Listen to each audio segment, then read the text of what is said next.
Dude, I look like I should be in a... I should have grabbed a hat. I look like I'm like trying to interview you in the 30s. Okay. All right. All right, guys. Welcome to another Shop Talk.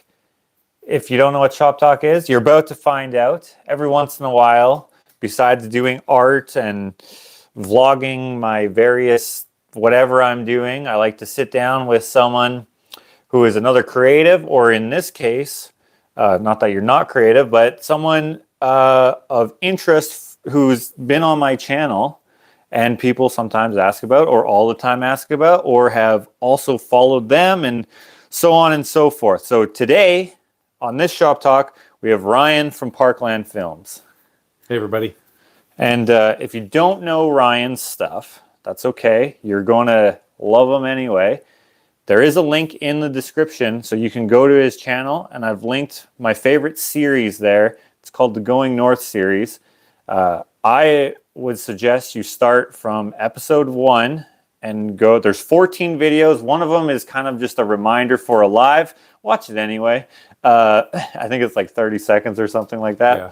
So there's 13 videos. I suggest watching them all in order, because if you don't, you miss things. I've noticed. Yes. I just checked today. I noticed that some of them have like 5,000 views, 7,000 views, 50,000 views, 30,000. Jumping. Yeah. Watch them all, because there's plenty in each episode.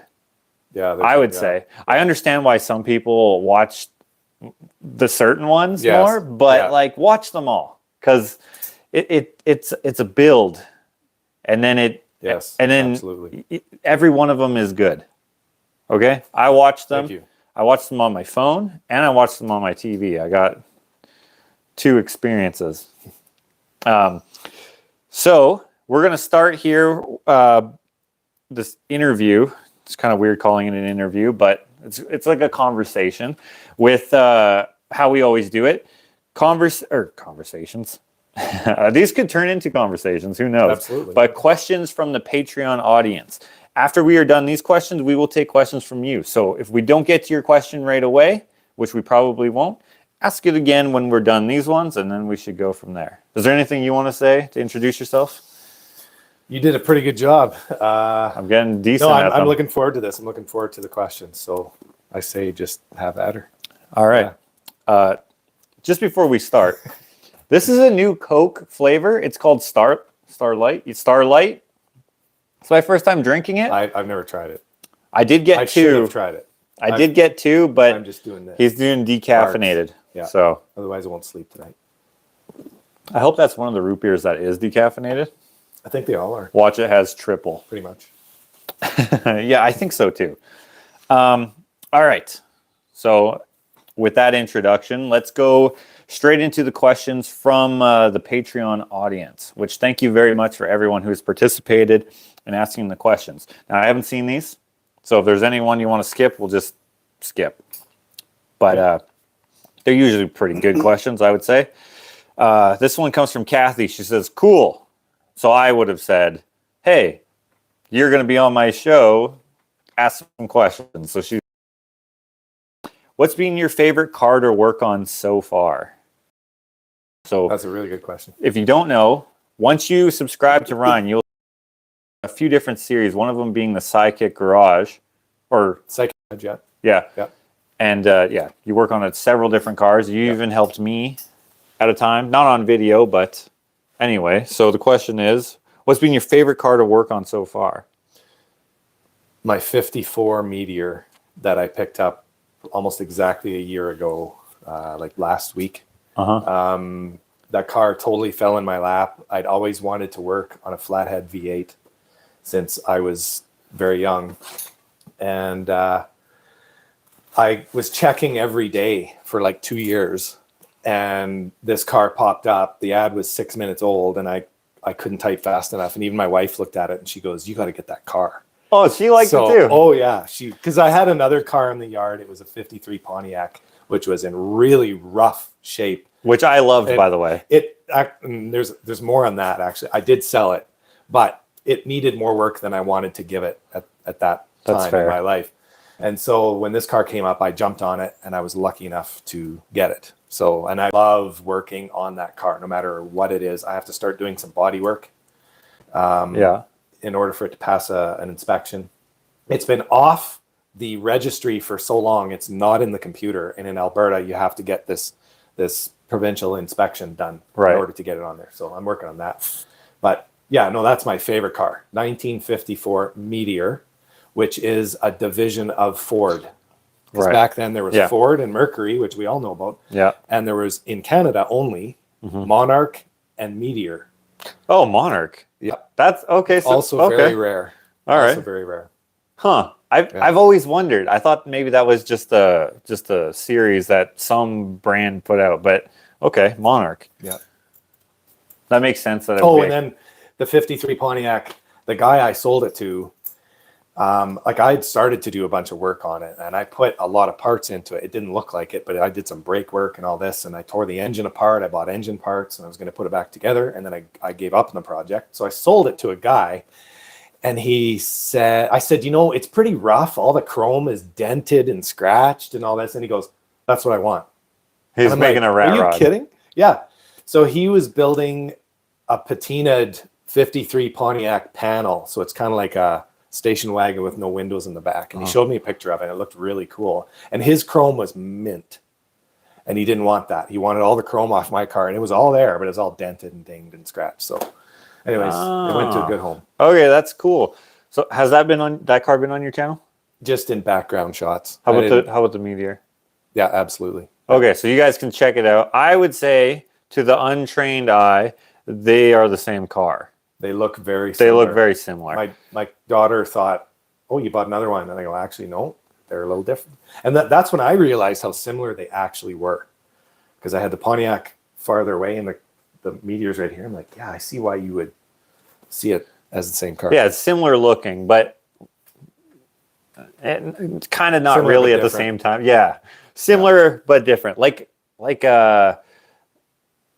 This would be more similar, but I have a Fox body Mustang, right? And then there's also the Mercury Capri. Right. And they look very similar, but also very different at the same time. Yeah. But I think they look more similar than your two cars did. So it's not a great comparison, but my idea for the Pontiac, by the way, was so it had a dished roof. It had a dent in the roof from a tree that fell on it. I thought it was so cool. I was like, dude, this is a perfect rat rod. I was like, if you don't like it and you don't care what happens to it, why don't we?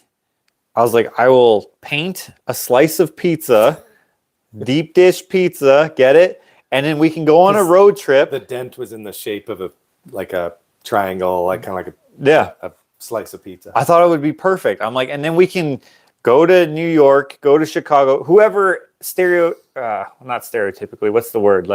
They have good pizza. I was like, let's go there. But Chicago deep dish. But you were like, nah, it's not going to make it. Yeah. But I thought it would be so cool. But anyway, maybe next time. Next question comes from Maria. Thinking back to when you started, is there anything that you would do differently now that you are much wiser? It's kind of a generic question. I'm not sure what she's asking exactly. In film work, or that's a good question. Well, let's say film work and maybe mechanical, because you're not a how do you say it? You're not a mechanic, but you are mechanically inclined. Yes, yeah. Which I have worked putting as a it mechanic, mildly, but I'm not certified. Certified, that's the word I'm looking for. Yeah. What would you do different in mechanics, I guess? I'm trying to think if I've sold a car that I should never have sold. And I mean, everyone regrets selling their first car, but I kind of had to. It was a 69 Volkswagen Bug. That's a cool car. But I was very young. I mean, I was 9. When I sold it, I was 18 or 19. And I had 2 cars, actually 3. And one had to go, and I wasn't driving that one anymore. And what were the other ones? I got rid of it.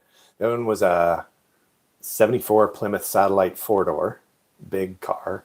I bought that off the neighbor for $125 and drove it home. Okay. And then I forgot to pay the lady. That's a funny story. And I guess, and I was living at home at the time, and my mom said to me, hey, did you not pay the neighbors for the car? And I'm like, oh man, that's why I had all that money in my wallet, and I blew it all. So I had to go to the bank. Man. I had to go to the bank machine, get some money, and I just drove straight over to their house and I gave them the money, and it was so embarrassing. So there was that car, and then the other one was an '81 Ford Escort, which everyone laughs at that car. No, those are sick. But I will tell you, that car, it had some issues, and there Is were that some, the MK1 or the MK2? no, nothing, no, like from '81 until about '90, Or it that was MK3 almost the same maybe. body style. Okay. And then they changed it in the '90s. And Right. now it's Sorry, gone. you said 81. I thought you. Sorry, that's. So that was my That's second later. car, the '81 Escort. I souped that car up very quick. I could outrun a V8 car. I wouldn't say easily, but I had a lot of fun with that car. I learned Gave them a run lot. for their money. Yeah. Okay. Okay, and then how about film work? What would you change? Film work. Oh, wait, you didn't even change a lot. actually answer the question. The mechanic, what would you change for that? Read the question again. Yeah, she says, thinking back to when you started, is there anything that you would do differently now that you are much wiser? That is like super vague. Maybe she doesn't watch your channel, but she should, and she will now. Yeah, I'm not sure what else to say about that. Okay. I don't have too many regrets in life. Yeah, I'll leave it at that. Let's go to the next. Okay, next question is from Martha. Hi, Ryan. Great videos. What got you interested in fixing cars? How old were you when you started? Do you tend to keep the ones you repair or sell them? How many? Well, she's got a lot of questions here. How many vehicles do you have now? Lots. Lots, yeah. And then she says, thanks for doing the shop talk. So how long have I been fixing cars? Pretty much since before I could even drive. At my wedding, my mom told a story about how when I was like 5 years old, and she went to mow the lawn and the wheel fell off, and she was going to wait for dad to come home. And I go, no, I can fix it. And I went and grabbed some of my dad's tools and I apparently fixed it. She said it was a little loose, but it worked, and she got the lawn mowed. So that's pretty good. Yeah, so it's like it started way back. What was the other? She had a couple other good. How old were you when you started? So 5. young. Do you tend to keep the ones you repair, or do you sell them? I sell most cars. I've been through, I would say well over 100, probably 200 cars. I would have to figure that out. I owned a tow truck about 14 years ago, and I was hauling scrap cars just in this area. And I couldn't believe how busy I was. I was doing it on the side because my wife was going into university, so we were down to one income, and that was mine. And so I had to figure out some way of making some extra money. So I bought this tow truck off my neighbor for a pretty good price, and I started towing. And I went through about 60 cars in a 6-week period on my little 2-acre lot. It was a gong show. So how many cars do you have now?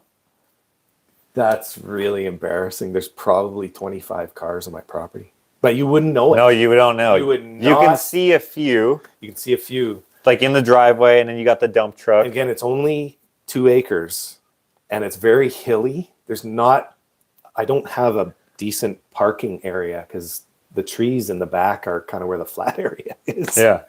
So I got little vehicles squirreled away here and there and here and there. And I remember the first time I went to your house, you gave me a tour of all the cars. You're like, oh, this one was probably took an hour. And you got like a lot of Beetles. Or at the time you had a lot of Beetles. Still have them. Probably you had 4 or 5. I moved one out to the cabin. Okay, and then you had what was the red car, the muscle car there? The Cyclone, 68 Cyclone. Mercury Cyclone. That car is the reason that I'm into film. And I'm going to do an episode this summer on why I'm into film, and it's that car, and that's an amazing story that will take hours to tell. Then we'll wait for the video. The episode won't be hours, but yeah, I will get into that at some point. That's probably my favorite car of yours. I think that. I will never sell that car, and I've had offers and people I know even that wanted to buy it. Former mechanic that I used to work for, he's retired. Almost every time he sees me, he asks about it. He used to. He knows now I won't sell it. If you scroll his channel, you can spy it in a couple videos, I think. If you want to see it, go on YouTube, look up Dead End Drive, Victoria School. And when you see the 4 headlights of a Mercury Cyclone staring at you, that's the video.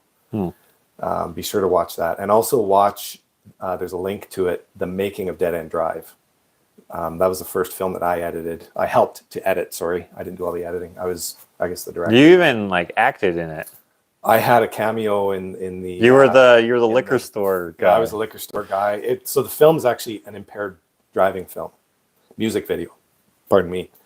And it was all filmed in this area. Yeah, like I was like, that's the liquor store. Yeah, what the heck? Yeah, pretty cool. Yeah, well, I had the most fun in my life filming Dead End Drive, and I'd never done film before that. All right, you guys had a helicopter and it just the police and we had Oh, anyways, another day. Lynn asks, what adventure do you have planned for this summer? 2022. Don't have one planned. Honestly, nothing. But I hope to do something. We'll just see what happens. Nothing set in stone, but you got some ideas. I got some ideas. Yeah. Okay, hold on a second. Okay. So this makes more sense here. That Maria person who asked the generic question. Yes. Now she says this. Sorry, I just found your channel. So she was new. Oh, right on. I did subscribe. I have not had an opportunity to watch it all yet. Watch it all. Well, Yeah. If you want to know why I did Going North, watch my canoe trip videos. And there's a playlist for the canoe trips. I think there's 3 in there. It's because, so I did the first canoe trip that I filmed was with my son, and we did a 5-day trip down the North Saskatchewan River, which kind of cuts Alberta in half, so to speak. And we did a 5-day trip, and it was amazing. It was fantastic. And then the next one was my daughter went with me the next year, and we did the Athabasca River, which is in Jasper National Park. And that was a great video as well. Watch that. My daughter was really good on the canoe. I was really impressed. She hadn't canoed as much as my son had. Because they were young at the time, right? They were younger. Yeah. They were in their teens. And then the third one was my son and I wanted to redo our 5-day trip. But we started on the river in a different location, and it nearly ended fatally. We had a serious accident that I don't joke about on that river. But we survived it, and we're obviously okay. But check out those canoe trip videos, and that is why I did Going North, because of what happened on that third canoe trip. And if you don't know what Going North is, again, we got a link in the description. So I highly recommend you watch that. We will be talking about it more here. She does actually ask a good question, and you kind of answered it sort of, but it was a little unrelated. She asked, what would you say is the scariest situation you have encountered on the road? On the road, that's a good question. I would say on the Going North trip, if you've seen the series, it was on our way home. We, honest to God, drove through a forest fire, and we had a pilot truck take us through. The fire had already gone through. It had crossed the highway, but there were still fires everywhere in the ditch, both sides. Mad smoke. The smoke was horrendous. And how this happened was, and this is kind of explained in the series, we were at Magic Bus 142, which is still on my phone. That's still your background. I just can't get rid of that. I loved that trip. So we left the bus. We go up in the helicopter, and there's smoke everywhere. And they told us that Fairbanks might be evacuated. So we jumped in the car, and we just hit the road. And we figured we'd get past Fairbanks and then pull over and camp. Well, we get past Fairbanks, and the smoke was thicker. And there's sparse cellular service, so we couldn't check anything online. Pardon me, this root beer is really... Sorry, yeah, I know. I should offer like water. That's fine, it's fine. So long story short, we could not stop because of the smoke. And all the gas stations were closed. I never did find out if they evacuated Fairbanks. I don't even remember. But we left Fairbanks behind and just headed towards Canada. And watch the series and watch it in order, like Josh said. And when you get to that episode, oh man, it was amazing. And I didn't feel fear for my life, but I was sure worried that something could go wrong with the car and we would be stuck, and there was nobody around. It was 2:00 in the morning. And there's no one on the Alaska highway to begin with, traffic-wise, compared to what we're used to here. So that was risky. That was, yeah, a little scary. Okay, and then she asks, what about the silliest or funniest situation? The fireworks. You gotta watch. You gotta watch. And you have to watch. Maybe we'll go back to that. A lot of my friends bring that one up. They said that was my wife's best friend played it like 5 times. She said it was that funny. It is funny. Yeah. Donnell asks, have you seen the Chinese EV mini truck by Chang Li? I haven't seen that. No. Me neither. I'm not sure what that is. So we can't. They have a second part. Would you be into doing modifications to see if you could improve one? Okay, that's a good question. And actually, and make it street I've legal. never made an electric car, but I've got the plans in my head. I could have built one 15 years ago out of a Volkswagen Bug. I just never did. And even back then, there was an outfit in BC that I could buy the adapter to hook up an electric motor to the Volkswagen transmission. He had all the electronic hardware available, and it was relatively cheap. Just the batteries were expensive and big. So I'd have to, Yeah, they probably still the are. Yeah, still. A lot of that stuff is still very pricey. I'll have to check out to see what that mini truck is. Yeah. I've never even heard of it. Yeah. Brandy asks, I've been seeing videos on those trucks. Oh, Same question. it's related. Okay. Lulu Bell asks, hi, Ryan, what's your favorite vehicle to drive? And do you enjoy driving, or is it just a way to get where you want to be? I'd say for classic cars and out of my own collection, if I can call it a collection, It's definitely a out of collection. the drivable ones, there's a number of them that aren't drivable. The one that turns heads is the 54 Meteor, more than the others. The 1970 Meteor that I took to Alaska, that's the car I just love to jump in it and go to town in the evening to get something from the hardware store. Right, like I saw you the other day. Yeah, I saw you on the highway. I didn't even have a chance to wave, and I'm like, oh yeah, that's John. Yeah, that's the car I like to just take to town. And I've taken it, my son and I took it down to Red Deer for the big swap meet back in May. Okay. He'd never been to it, and I hadn't been to it in like 20 years. And that was worth going. I bought a few little things. Yeah. Because it's a great highway car. It's smooth, it's quiet, it's not that bad on gas, even though it's a big car.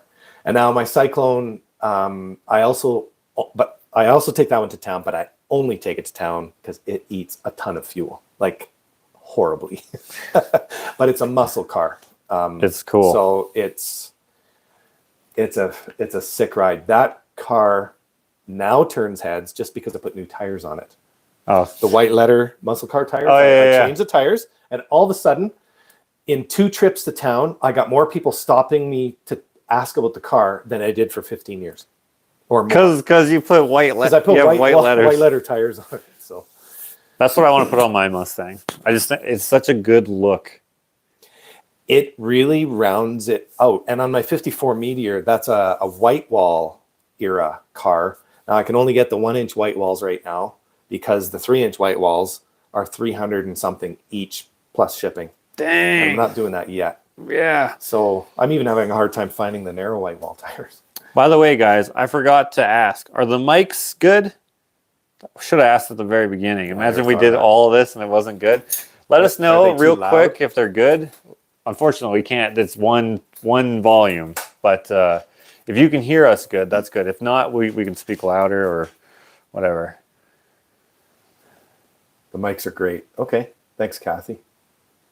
I know Kathy from my channel. She comments on my channel. Oh, my brother is live. Shit. Oh, jeez. I forgot. Dang it. Because he was going to be gone. Oh, right. Damn Right. it. You thought he was going out of town. Shit. I'm sorry, Dakota. No, that's no good. You know What what can sucks? you do? He starts at 7 too. Oh, no way. Oh, wow. Dang it. I'm sorry, Dakota. Well, guys, make sure you check out Madness channel. You will like it, but watch it after this one. Shit, that's no good. Okay, loud and clear, all good. Mics are great. Thank you, guys. Sorry, Dakota. Thank you for reminding me. Ugh. You know what's funny is like you're like Monday or Tuesday work, right? And then I was done tomorrow. I didn't even. I didn't know. I was like, yeah. Well, I thought I was. Dang it. He'll understand. Whoops. Where were we? Questions. Hi, Ryan. What's your favorite vehicle to drive? Oh, so you answered that.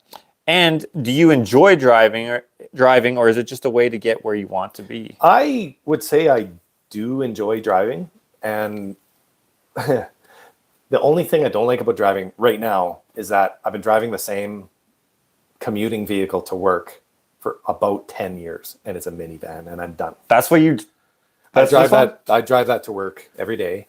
I mean, when our kids were my oldest moved out. My two younger kids are 19 and 22. So they're rarely home. They work and they're out with friends. So I don't need a minivan anymore. I'm ready to buy something else, but the chip shortage has affected new and used vehicles. I can't even find a used vehicle that I want. So it's going to take me a while longer, but my old beat up van is still driving. It's a Chrysler or something, No, right? it's a Ford Freestar. Oh, it's a Ford. It's got At least it's a Ford. 411,000 kilometers. Brakes, tires, oil. Not necessarily in that order. That's been a really good vehicle. I have a question for you then. Is the Found on Road Dead moniker accurate for Ford? Because here's what I will say about anyone who, I am not in particular a very brand specific guy. Mm-hmm. I do have a few more Fords and other models, but I've had GMs and Chevs and Dodges, and I still even have some of those. They're all junk. It doesn't matter.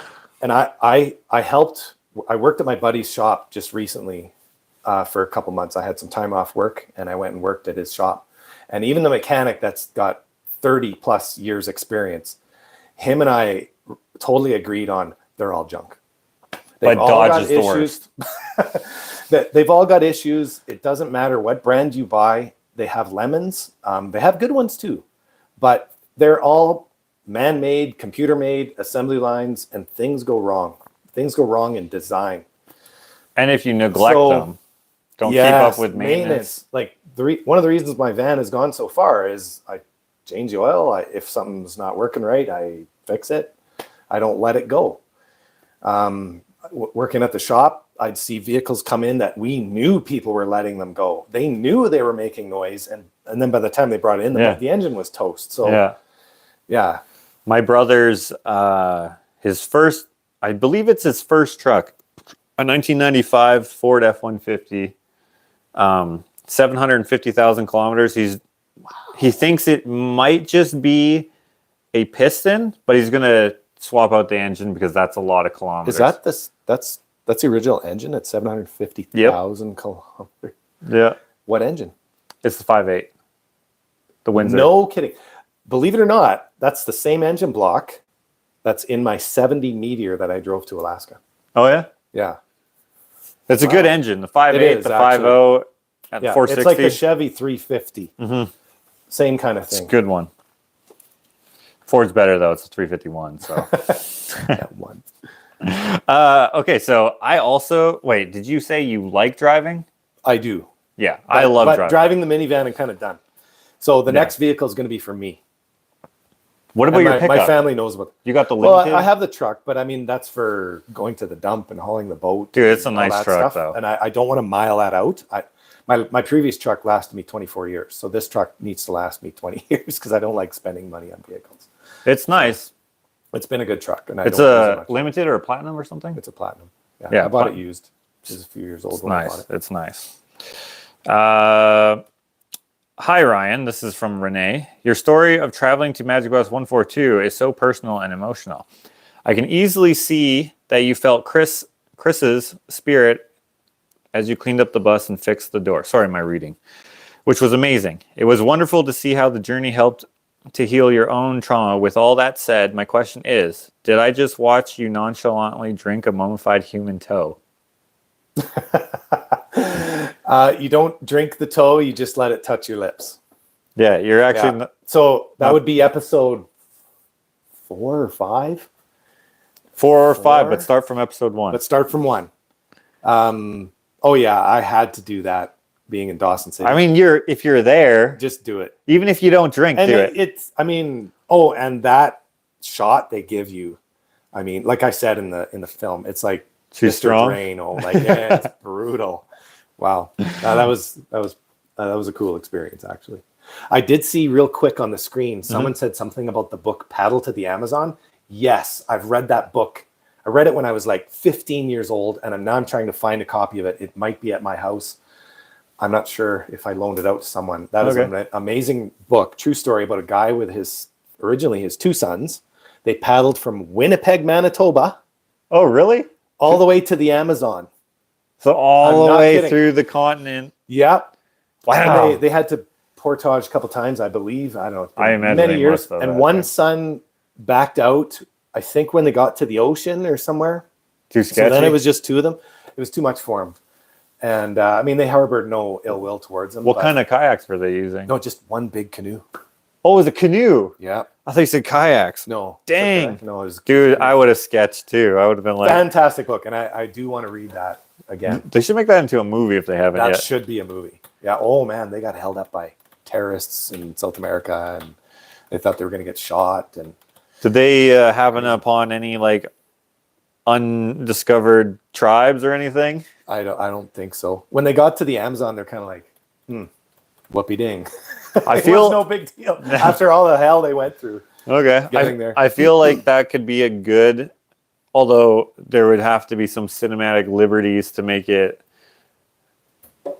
feel like a Spielberg movie, but I think Spielberg could make that a sweet movie. Some stories have it built in already. True. True. That one probably does. Here's an example of a book. Sorry, I'm derailing here a bit. No, that's okay. I was reading a book quite a few years ago, maybe 10 years ago, called Unbreakable. And it's a true story about a guy in World War II that survived not only the plane crash in the ocean, but surviving in life rafts. And then he got picked up by the Japanese soldiers, and he was tortured in a Japanese camp for, I can't remember how long. It was a horrible experience that the guy went through. But the book was so amazing, and he learned to forgive what was done to him, which I've tried to apply that concept in my own life. If someone's ever wronged me, and sometimes it's very hard to forgive somebody that's really screwed you over. But anyways, I learned a lot from this book. And as I'm reading the book, we were on vacation. And I said, I'll just bring some light reading with me. I said, someone's got to make a movie about this book. And so I did some quick internet searching. And here, Angelina Jolie had been reading the book. And she goes, I'm going to get the movie rights to this. This is amazing. She went and got the movie rights. And then she found out the guy from the book, his name was Louis Zamperini. He lived down the road from her. They were neighbors in Malibu, California. So she walked over and knocked on his door, and he opens the door, and he's like, holy smokes, what are you doing here? She goes, I love your book. I want to tell your story. And so they became friends. And when she was shooting that film, she would phone him and go, hey, we're doing the raft scene, and I don't know what to do about this and how to make it look accurate. What did it look like? What do you think we should do? And then he'd go, well, do this and this and this and this, and give all this fantastic advice. And I'm going to try and sum this up quick. She was finished shooting the film. They were still editing the film, and she heard that Louis was in the hospital and he was dying. Oh, no. So she told her editor, give me whatever you've got, put it on my laptop. I need it right away. So she took her laptop, went to the hospital, and she was scared because she was showing him his life, and she was so worried. And I understand where this comes from. You don't want to portray someone in the wrong way. And he watched it, and she said he was smiling the whole time. He loved it, and he thought it was amazing. And he died 2 days later. Oh, dang. So I wouldn't have made it to the premiere. I Huh. still got to see it. Yeah, fantastic book and movie. That's awesome. I haven't watched the movie yet, but I've been meaning to. It's on my saved list on Netflix. I hope they don't take it off before I can get to it. But when I first saw the trailer, dude, when he's holding up the beam, I'm like, don't drop it. Like that's the feeling it's like even the trailer is giving you. You're just like, freaking just hold on to it. And you're like trying to give him some extra strength. And that scene was kind of a culmination of numerous things from the book that they just kind of summed Condensed it up in one, yeah. It was well done. She did a bang up job in that film. Fun fact about her, and when she was together with Brad, they were in Spruce Grove. they were neighbors with my in-laws. Where's that? They rented I heard they rented a big yeah, like and now yeah, and they boarded it all up. And I was like, I'm driving by, and I'm like, what are they doing What's in going there? on there? Like this Yeah. makes no Are sense. they renovating? And like, I feel like that made it more conspicuous because they like put It was drawing attention. a wall, but not like a nice wall. Did you hear the story about when they went to town on their scooters wearing helmets? No, So but they went to Safeway. I They know went that. to Safeway. Yeah, they walked into the store, took their helmets off, and everybody went, "Holy smokes! There's like Brad and Angelina Jolie, right?" And everyone was just starstruck. Grabbing a magazine. Is And this they were you? just- and they were just kind of laughing because they were in a small town. Some people recognized them, but they respected them. They didn't bug them like, "Can I get your autograph? Can I this? Yeah. Can I talk to you?" You know. And so they had a really good experience in the store. So Well, that's yeah. good. I know that one of my classmates, Shelby, said that she screamed her head off when she saw them. Anyway, Tracy asks, "Hey Ryan, which came first, the idea to go to Alaska or the idea to make a film about going to Alaska? In other words, why did you choose Alaska as the end destination?" It was kind of both. I wanted to do a road trip series and go far. And I think, and I just realized this today. I'm glad you asked this question. I was thinking about it today. I believe the reason I chose Alaska was because if you've ever seen the show Roadkill, which used to be on YouTube, it's the two editors from Hot Rod Magazine, I don't know, 7, 8, 9 years ago.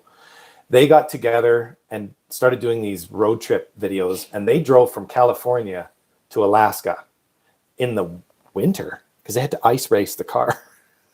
Oh. The car they drove up there, which was a 68 Ford Ranchero.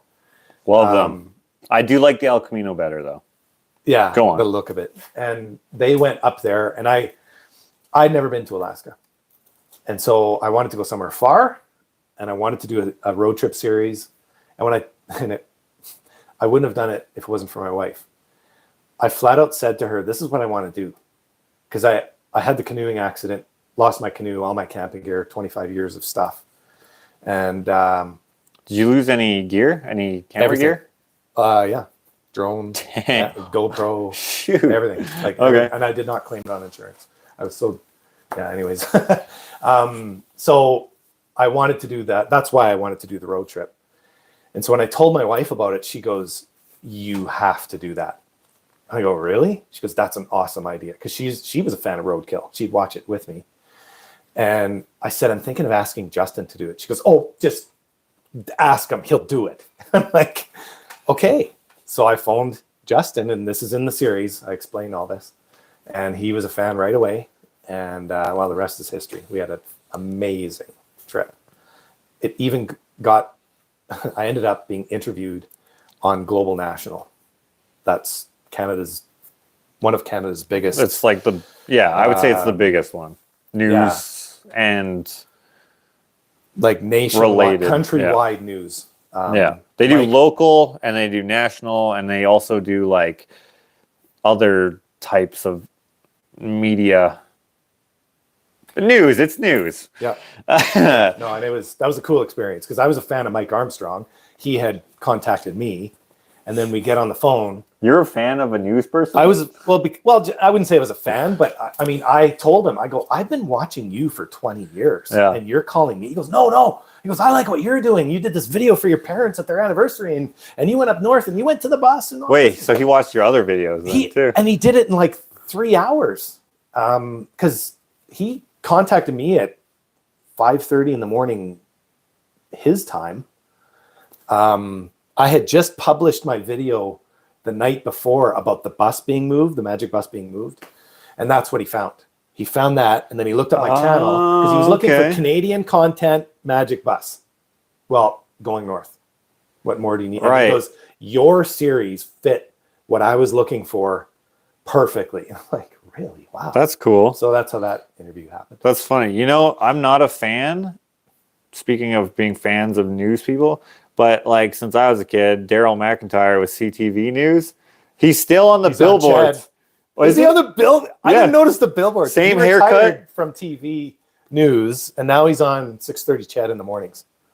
That's why it's for different. Like at least a year. I was like, you know what? That actually makes way more sense because, that makes what? Oh, dang, maybe you that's why you're seeing him. Just blew my mind, dude. He looks the same, but I'm like, he does look. I'm like, but he's solo now. I was like, what happened to?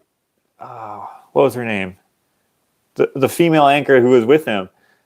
But I remember him. Daryl McIntyre here at CTV News. Yeah, for whatever. 20 plus years. Because my mom used to watch the news all the time. I don't think I've ever watched the news by myself, even once.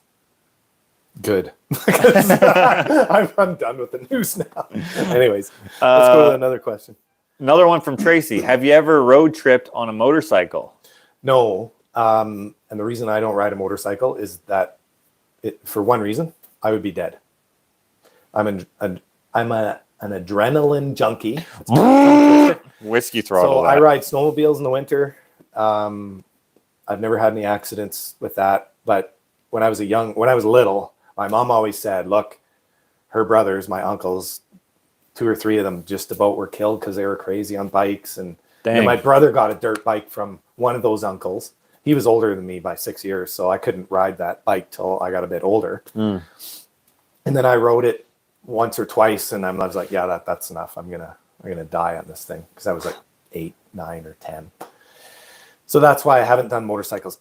However, 10 years ago, a friend of mine wanted me to fix his motorcycle that sat for 10 years and it wouldn't start. So he brought it out to my place. I said, I'll fix it. Bring it out, because I can fix any engine. He brought it out. I got it running. Then you were like, Brap! Literally. I mean, I hadn't ridden a dirt bike since whenever. I was like less than 10 years old. But I knew how to shift.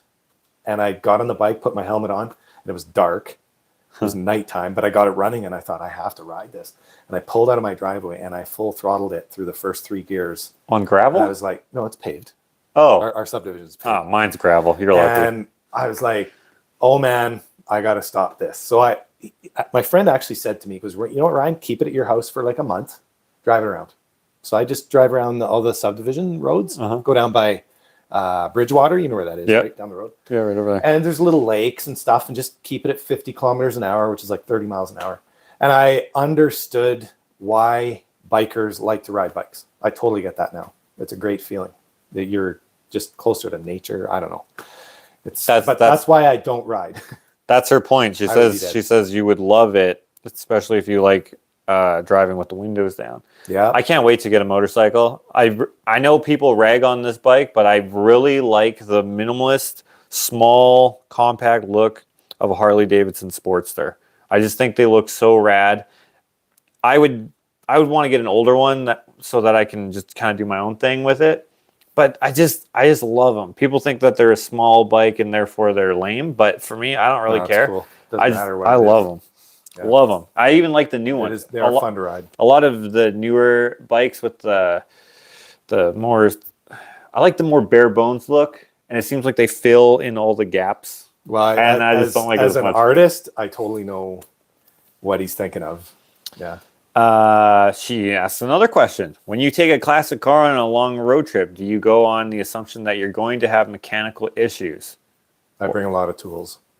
It's good to do that on a road trip anyway, but yeah, if you have an old car, yeah. Or do you trust in the fact that you've got the vehicle running well enough to handle anything? Even though I was pretty confident I would have very few issues with the car going to Alaska, I still brought enough tools to take anything off the top of the engine, carburetor, power steering pump, alternator, all that.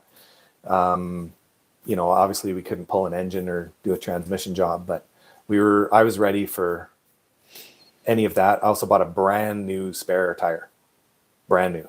That was hard to find.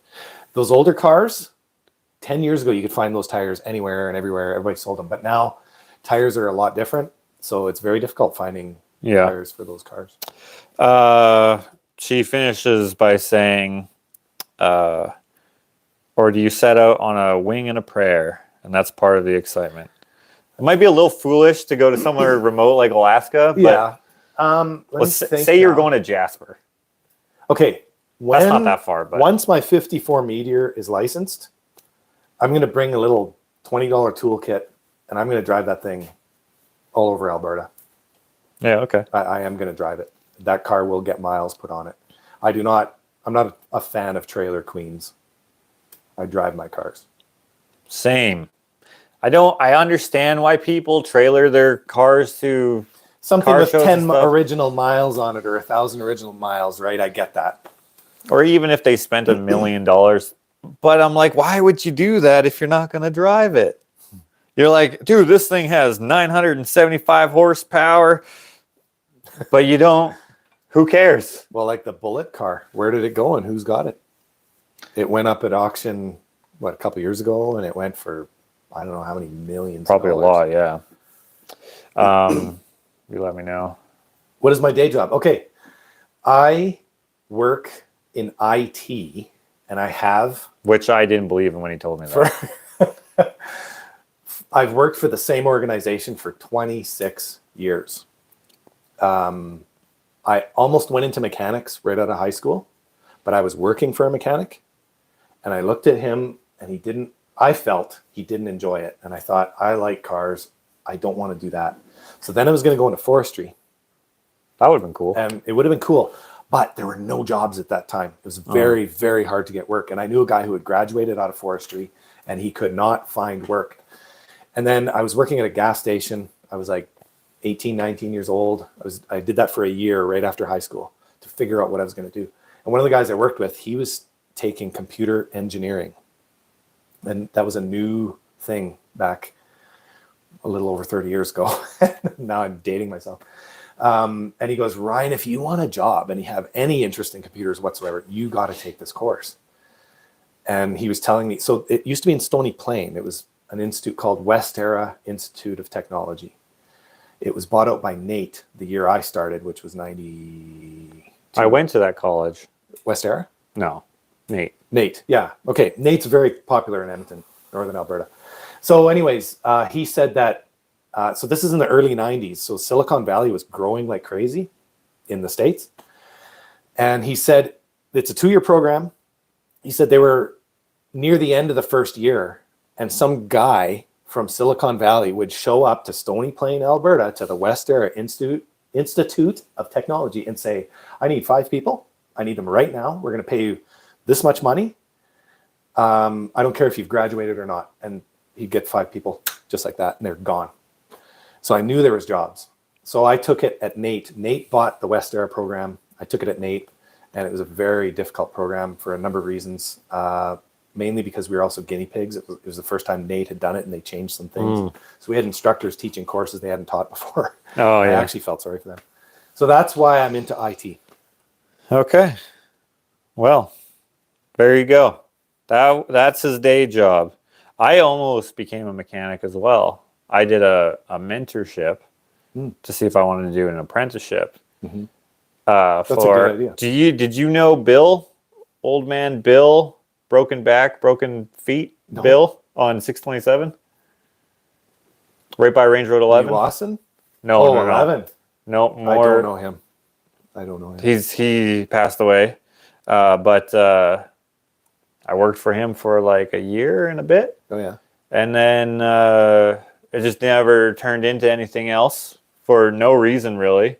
But I'm kind of glad that I didn't. I learned a lot.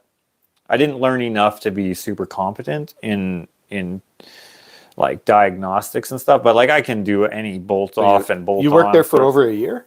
Mm-hmm. Oh, you would have learned a lot. Yeah, I did. Yeah. But like, I'm not going to be like, bring your cars to me. Oh, yeah. Like I can do brakes and like Dogs barking. whatever. Sorry about my dog. I don't know what he's barking at. Oh, Clint What is does that here. mean? Clint's here. He might make a guest appearance. Okay. She asked another question to me, and she asked, does Ryan's drone footage inspire you to get a drone and try it too? Do it. The thing about and then use a program on my phone to edit my phone than I would. I just don't. It's a lot more work. I don't like editing on a computer. Yeah, I get do it that way, but I get doing it this way. So yeah, It's so easy. If I could put my phone, and I'm sure there is, then maybe I would. But then the thing is that, well, I would probably think of ways. Oh, a drone shot would be good, but I wouldn't do drone shots for no reason. So I don't know. Maybe, maybe not. Probably not, but maybe. I could bring my drone out, but then you're editing on the computer. Yeah. Brandy asks, you're clearly a good mechanic. Where did you learn that? Was it something you grew up doing? Kind of answered that, but how did you learn to be competent at it, I guess? When I worked for a mechanic in high school, would have been my grade 12 year. Yeah. Grade 11 and 12. I learned that, and I was mainly sweeping floors and that kind of thing when I was there. I wasn't doing a lot of mechanical work for him, but I observed a lot, and I started to realize how many people get ripped off by mechanics, because he was a good mechanic and he was fair and he wasn't ripping people off. So I started working on my own stuff, and I never stopped. And I grew up watching my dad fix cars on his own, and he got mechanics to do some work, but I saw him pull an engine out of a Volkswagen Bug when I was little. And I thought, oh wow, look at that. And then he put it together. It was cool because it was in the back. Yeah. And then the engine broke and he had to take it out again. And I saw the frustrations, but I also saw the results of it. So it is satisfying to be able to fix something like that. She also asked, she saw your latest stealth camping trip. She asked if you have any camping tips for beginners. Oh, wait, sorry. She's asking if you have a video with camping tips for beginners. No, I don't. That's not a bad idea. That's a good idea. I could totally do something like that. Yeah, while you're doing the camping, so you can see it. Yeah, and you don't have to spend a lot of money. So maybe I should. Yeah. The one thing, if there is a frustration with YouTube, is YouTube, I don't believe, advertises Small channels for us. No. Yes. Like, here's an example. That last video I just put out, I don't know, 4 days ago or whatever, the solo stealth camp on the island, okay? That was a lot of work. I had my boat. I was droning and driving the boat at the same time. I actually lost good footage because I didn't hit record because I'm driving a boat and droning at the same time. So the footage you got is the footage you got. And it got 300 views.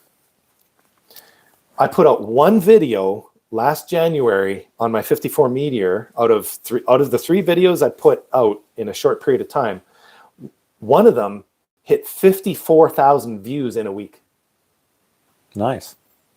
And so all of a sudden, and I fought with this in my, I'm not doing camping videos anymore. This is what I was telling myself. Like, why am I putting all this work into there? And I do not blame the viewers. I love you guys. But I really get the feeling YouTube does not, I don't know. Yeah. I think one of the reasons that film was successful was on a Ford V8, flathead V8 forum said, check out this video.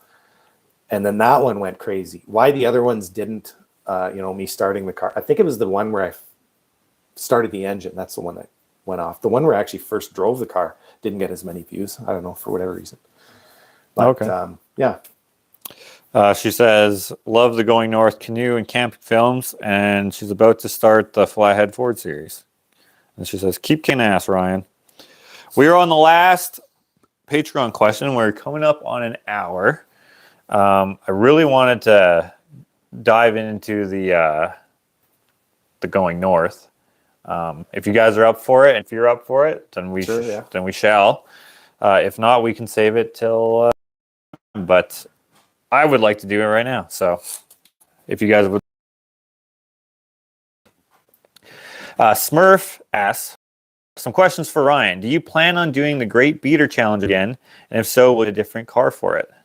There is another one this summer, and it's close. It starts closer to home, which is great.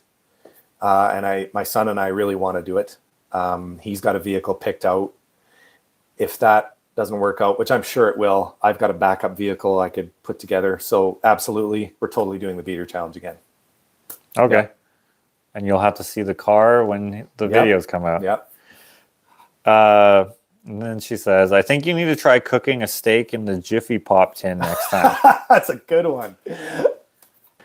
She says, really good hack you came up with. That's a good one. Who knew they were so durable? Yeah, that was actually... Yeah. I would have been like... I would have thought it was too thin. So did I. It was a total experiment. I'd never done it before. So I know you've been back on the river, but has your son, going back to your accident, I imagine. Has my son been in a canoe since? I'm trying to think. We've kayaked since, I think. We have a couple little kayaks. I'm trying to think if he's... I don't know. Like, there's a little creek on Range Road 20. Yeah. I don't want to give out too many details on where it is. But I've gone by myself. I've gone with my wife. I've gone... all of my daughters took the kayaks there. They've gone on their own. I don't think my son is willing to go on another canoe trip if I buy another. The canoe I have right now, it's very small. It's only 14 feet long. Haul enough gear in it or do rapids on that river. You need at least a 17-foot Yeah, canoe. it's too short. So he recovered from that way better than I did. Oh, yeah? Yeah. Maybe it took because me a long time to get over it. He got over it. He's young. that could be it. He did really well. Yeah. She says, I know you've been, or sorry, I just read that. Your accident could have been so bad, but you handled it very well. My daughter had a bad kayak accident last summer, and she still kayaks, but not in rapids any longer. That's good. You got to get back. I love kayaking in mild rapids because I don't have a skirt for my... Right. Yeah, so we don't have skirts. I don't want to get all soaking wet, and I don't want to, like, swamp. Right? So... Yeah. And then how do you get out? I've never tried that. Yeah, but just on, like, the North Sask, the mini rapids, the riffles. Yeah, well, some of them are a little sketch. When you come in town in Edmonton, no, coming from starting at Tomahawk, and then getting out at Genesee. There's little riffles, dude. Yeah. I love. It's better if you go after a rain because then there's more water, and the water's higher, and then those rocks look so intimidating when you're like, you go up and then you go down into, oh, dude. Actually, what isn't on film on that first canoe trip my son and I took, I didn't know he needed a new pair of glasses. He couldn't see very well. So what happened was he's in the front, I'm in the back. And I said to him, I go, hey, if there's a rock, because you're in front of me and you're obstructing a third of the river, let me know and I'll just steer one way or the other, right? Because sometimes you'll get a rock that's just below the surface and you can't see it until you're right there. And we're going along, and the trip was going great. I can't remember on which day it was. Probably day 3, I'm going to say, because it wasn't near the beginning. We were well experienced by this time on rapids. We loved rapids. So we're going down the river. And I look, and here we are 10 feet from a massive rock, like probably 10-foot diameter, and it's about this far below the surface. And we can't avoid it. We can't get around it. We're going to hit it because we're 10 feet away. And so we hit this thing. And I didn't say anything. No one says anything. And the canoe goes up, and then it goes down the other side. And away we went. I mean, it was pretty sketchy. And I said to him, I go, what was that all about? He didn't say anything. And then later on, I said, hey, look at those birds over there. And he's like, where? And I asked him, look at that. There's an eagle over there. And he's like, I don't see it. And finally I go, do you need new glasses? He goes, yeah, I probably do. That's funny. Okay, so that's all the Patreon questions. Thank you so much for everyone who has asked their questions. I think we'll continue on for a little bit. Matthew, if you don't mind, just letting Dakota know that I misscheduled a little bit because I just assumed he was going to be gone. Sorry, bro. Say something like that. Make sure you guys check out my brother's channel, Madness channel. Matthew, if you don't mind putting a link to his channel, thank you for moderating. Okay, I have some questions of my own. We're going to go for a little bit longer here. I hope actually forgot to see if you guys were cool with it, but here we go anyway. If you don't want us to, just put the words "shut it down." Sure, and then we could do a whole hour just on, more than an hour just on going north, but we'll go a little bit longer at least. Okay, so here's some things that I wrote down as time went on here because I knew that we were going to be doing this. First, I wanted to say the guy you went with, Justin. He also made just one video, right? He definitely did a bus video. I only seen one video. I didn't subscribe to him. So you may, after you watched he did some Dawson City stuff. Yeah, there's more than one video. Okay, yeah. okay. After you finish with Going North on Ryan's channel, go check out Justin's as well, which I don't have a link to that because I don't even know what his channel is called, but it's probably linked in one of your videos maybe somewhere. Yes. Yeah. Okay, so here's some things that I told, so on Patreon, I always tell them, because I need their questions, I always tell them, hey, I'm going to have so-and-so on. But this time, I said it on the community tab, and I teased it by saying that we would talk about the forest fire, we would talk about the wolf encounter, and then the potential, if you want to mention it or not, because I know you're going to maybe explore this another time, but the nefarious folks, shall we call them? I don't know. Do you want to talk about that, or what happened after? Yeah, like, okay, so you know about this if you've watched before. You talking about the young couple? Yeah, that's putting it very politely. The young couple. What's not in the Going North series is our last night of camping, which was not far from the Liard Hot Springs. On our way home, we had finished. We got through trying to think. So we got through the forest fire. We camped west of Burwash. Then we got gas, and then we went to Whitehorse. And so the last night was right near the Liard Hot Springs, which is way in northern BC, still on the Alaska Highway. And we camped in a gravel pit right beside the highway, and we were it was a little higher than the highway. You could see the highway down below, and then you could hear the river, the Liard River, beyond that. Pardon me. And we camped there. And then we were supposed to camp at least one more night on the way home, but once we got back to Alberta, we couldn't find a place to just camp beside the road. It's just getting too populated, and a lot of gates were closed on the oil lease roads and stuff. Mm-hmm. So we decided, you know what, let's go get some coffee, and we're going to switch off every hour, and we're going to drive all the way home.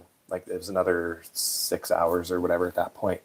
So we got home, and then it was a couple days later, some guy had been murdered in central BC near Dease Lake. And they were looking for 2 suspects or something like that. So, at the time, I don't know if they were quite sure who they were looking for. Well, looking back, they knew, but they weren't. They couldn't give out enough details. And then another day or so goes by, and a young couple was murdered on the side of the Alaska Highway. And now they've got my attention. Yes, that was that time, and yes, that was scary. So the hair's standing up in the back of my neck right now. So now I'm interested, and I'm watching news like I've never watched in my life. I'm searching online multiple times a day, trying to find out who were these people, where were they. Finally, a few days later, a picture of their van that was parked on the side of the highway that the police took a picture of. And I looked at it, and I'm like, I know where that is. I drove there. It's I'm going to find it. So I went on Google Street View, and it took me probably an hour of going click, click, click, because I knew it was somewhere near our last camping spot. And I found the exact spot. It was 800 meters from our camping spot. We would have seen it. We would have heard it. We would have heard the gunshots. So that really shook me up for a number of reasons, because, I mean, number one, it could have been Justin and I. The other thing that got to me was their van had kind of broke down. And again, the details are sketchy. And the guy, he was a bit mechanical. I think what he figured out was it had overheated or it was getting too hot, and they were letting it cool off. So they were just sitting beside the highway waiting for it to cool off, I believe. And I'm getting this from multiple news reports that were all very sketchy. And they had people stop and say, hey, are you okay? Do you need any help? And one guy was actually a mechanic, and whatever, I wish I could remember the couple's name. Their name escapes me at the moment. We got to wait a little bit and then we can drive off. And maybe we could have tied a rope to that gravel pit that we were parked at. Maybe they would have been safer there. I don't know. Yeah, because who knows exactly how they chose their victims? Like, it seemed almost random. Yeah. There was a case of another guy who, I think it was right before this couple was murdered, he was sleeping in his truck. Did you hear about this one? Mm-mm. He was sleeping in his truck in the back seat. He had a 4-door truck. And he woke up because a truck was driving by, or a vehicle, and he looks, and a guy gets out holding a rifle, and he's walking towards him. So he jumps over the seat, jumps in the driver's seat, starts the truck, and took off like a bat out of hell. And he was so scared, and I'm a little upset about this, he didn't go talk to the police until after that couple was murdered. Dang. He was probably thinking to himself, like, he's probably saw a bear, or he saw something. Or well, he was pretty sure of what he saw, but he was probably thinking it was a one-off situation. Totally bothered by it. Because, like to this, yes, especially in the middle of nowhere. And here's another that is not on the news, which that I maybe know about. Maybe we should just say, I believe, and this is my opinion, maybe it's yours too, the reason why the news is kind of sketchy, I think it's covering up terrible police work, because the police really dropped the ball on this, like, very seriously, including stopping them at a check stop, asking their names, and letting them go. But even before that happened, my brother lives in northern Alberta, north central, whatever. I'm not going to say exactly that way. But yeah. And him and I were on the phone talking about this. And so the couple had been murdered in northern BC, and no one knew where they were from that point. And I said to my brother, I go, you know what? If they're going to go across Canada, they're going to go. And he goes, yeah, I think so too. And then he calls me later, and he found out, yes, they did drive right by. And they were snooping around town looking for a place to camp or something. And they got stuck in a back alley in their SUV that they stole from the first person they murdered. And these locals who don't even watch the bloody news helped them out, shook their hands, and sent them on their way. Their pictures were plastered across North America, and these people helped them and sent them on their way. Like, we were both flabbergasted by that whole thing. That really upset me, because they could have stopped there. But yeah, could have been. It's crazy because they killed a few more people, because they killed themselves, I believe, in Ontario, right? It was way up in northern Manitoba. Manitoba, okay. They're basically at the end of a road, and yeah, and like there was no standoff or anything. They just decided this is good enough. They just shot themselves. Yeah. Yeah, crazy, cowards. So Thankful we were okay. Something could have 100%. happened. Luckily, nothing happened to you. Unfortunately, something did happen to a bunch of other folks. Don't be afraid to go up the Alaska Highway. It is just Because a of that. 2-lane highway, but that's part of the beauty of that highway is there is traffic, but very little, and I just loved it. and Can't just wait to get back just up in there case someday. the traffic that you see way ahead might be a police car. Don't speed like I did. I was going 40 over, and I I was heading back home. I didn't go all the way into Alaska, but it's the same highway. I was in Northwest Territories, and Oh yeah.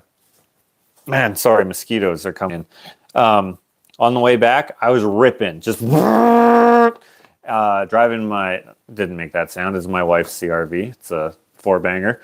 But I was going fast, decently fast. The speed limit is 90 kilometers an hour. I was going at least 130. Were you coming back from Yellow? I was coming back from, Because I haven't been up that way. I was coming back from, shoot, I forget what it's called, but when I got there, I asked if there was anything to do, and she's like, go to the next town X. I forget what it was called. There's lots to do there. I go to the next town, which is about 20 minutes.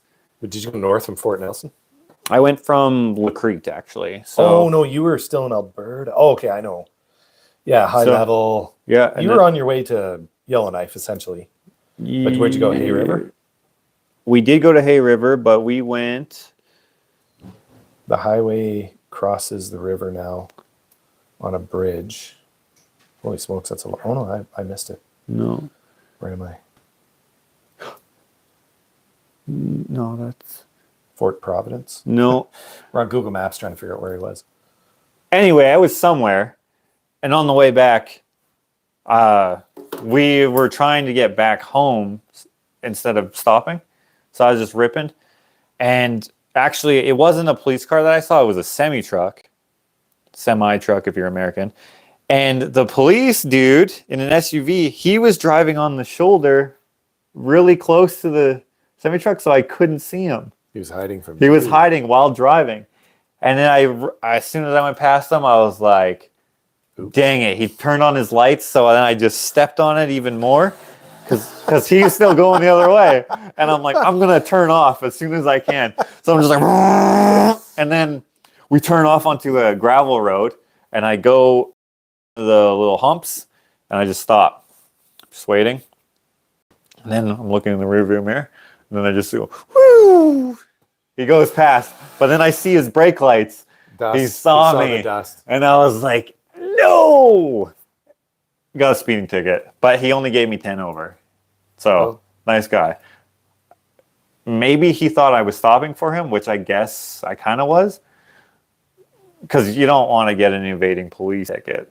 You don't want your license taken away, right? Yeah. So, because it's just a straight road. You're not going to outrun the radio or anything, right? How many cops are down the way? So, hard to speed on that road. And you don't be careful. You don't need if you're enjoying the road, if you're not in a hurry to get back home, don't speed. Don't break the law. Okay, how about the wolf? I wanted to ask you about the wolf. So I got ripped about that. A lot of guys said it was a coyote. Whatever. It's a coyote. It's a wolf. Actually, technically, a coyote is a wolf. So. Okay. I had a friend of mine who was a trapper, and he looked at it. He goes, that's a wolf. He was a small wolf, very. But anyways, that was a very cool encounter. And there's no doubt the wolf was confused and probably from smoke inhalation. Yeah, he may have even been on his way out. He wasn't going to attack us. He was just like, what's this light? I'm alive. I'm dizzy. You know, he had no energy. You could tell. Yeah. So, but you guys didn't actually see it until it was on camera before we noticed. Mm-hmm. You guys to watch to kind of see how, because like it's kind of a funny interaction actually. It is. And like hilarious. You ran out of gas and stuff in a forest fire. Dude. Something that I never do. We're only about a kilometer away from the forest fire. I never bring a jerry can That is probably one of the smartest things to do. I'm so thankful we did. And the only reason I did was I had advice from people that had gone up the Alaska Highway that said, back in the day when there was, more gravel and less pavement and the road was a lot worse, it was a good idea to bring fuel because people run out. And I have a bad habit of running out of gas, which you've seen on my channel.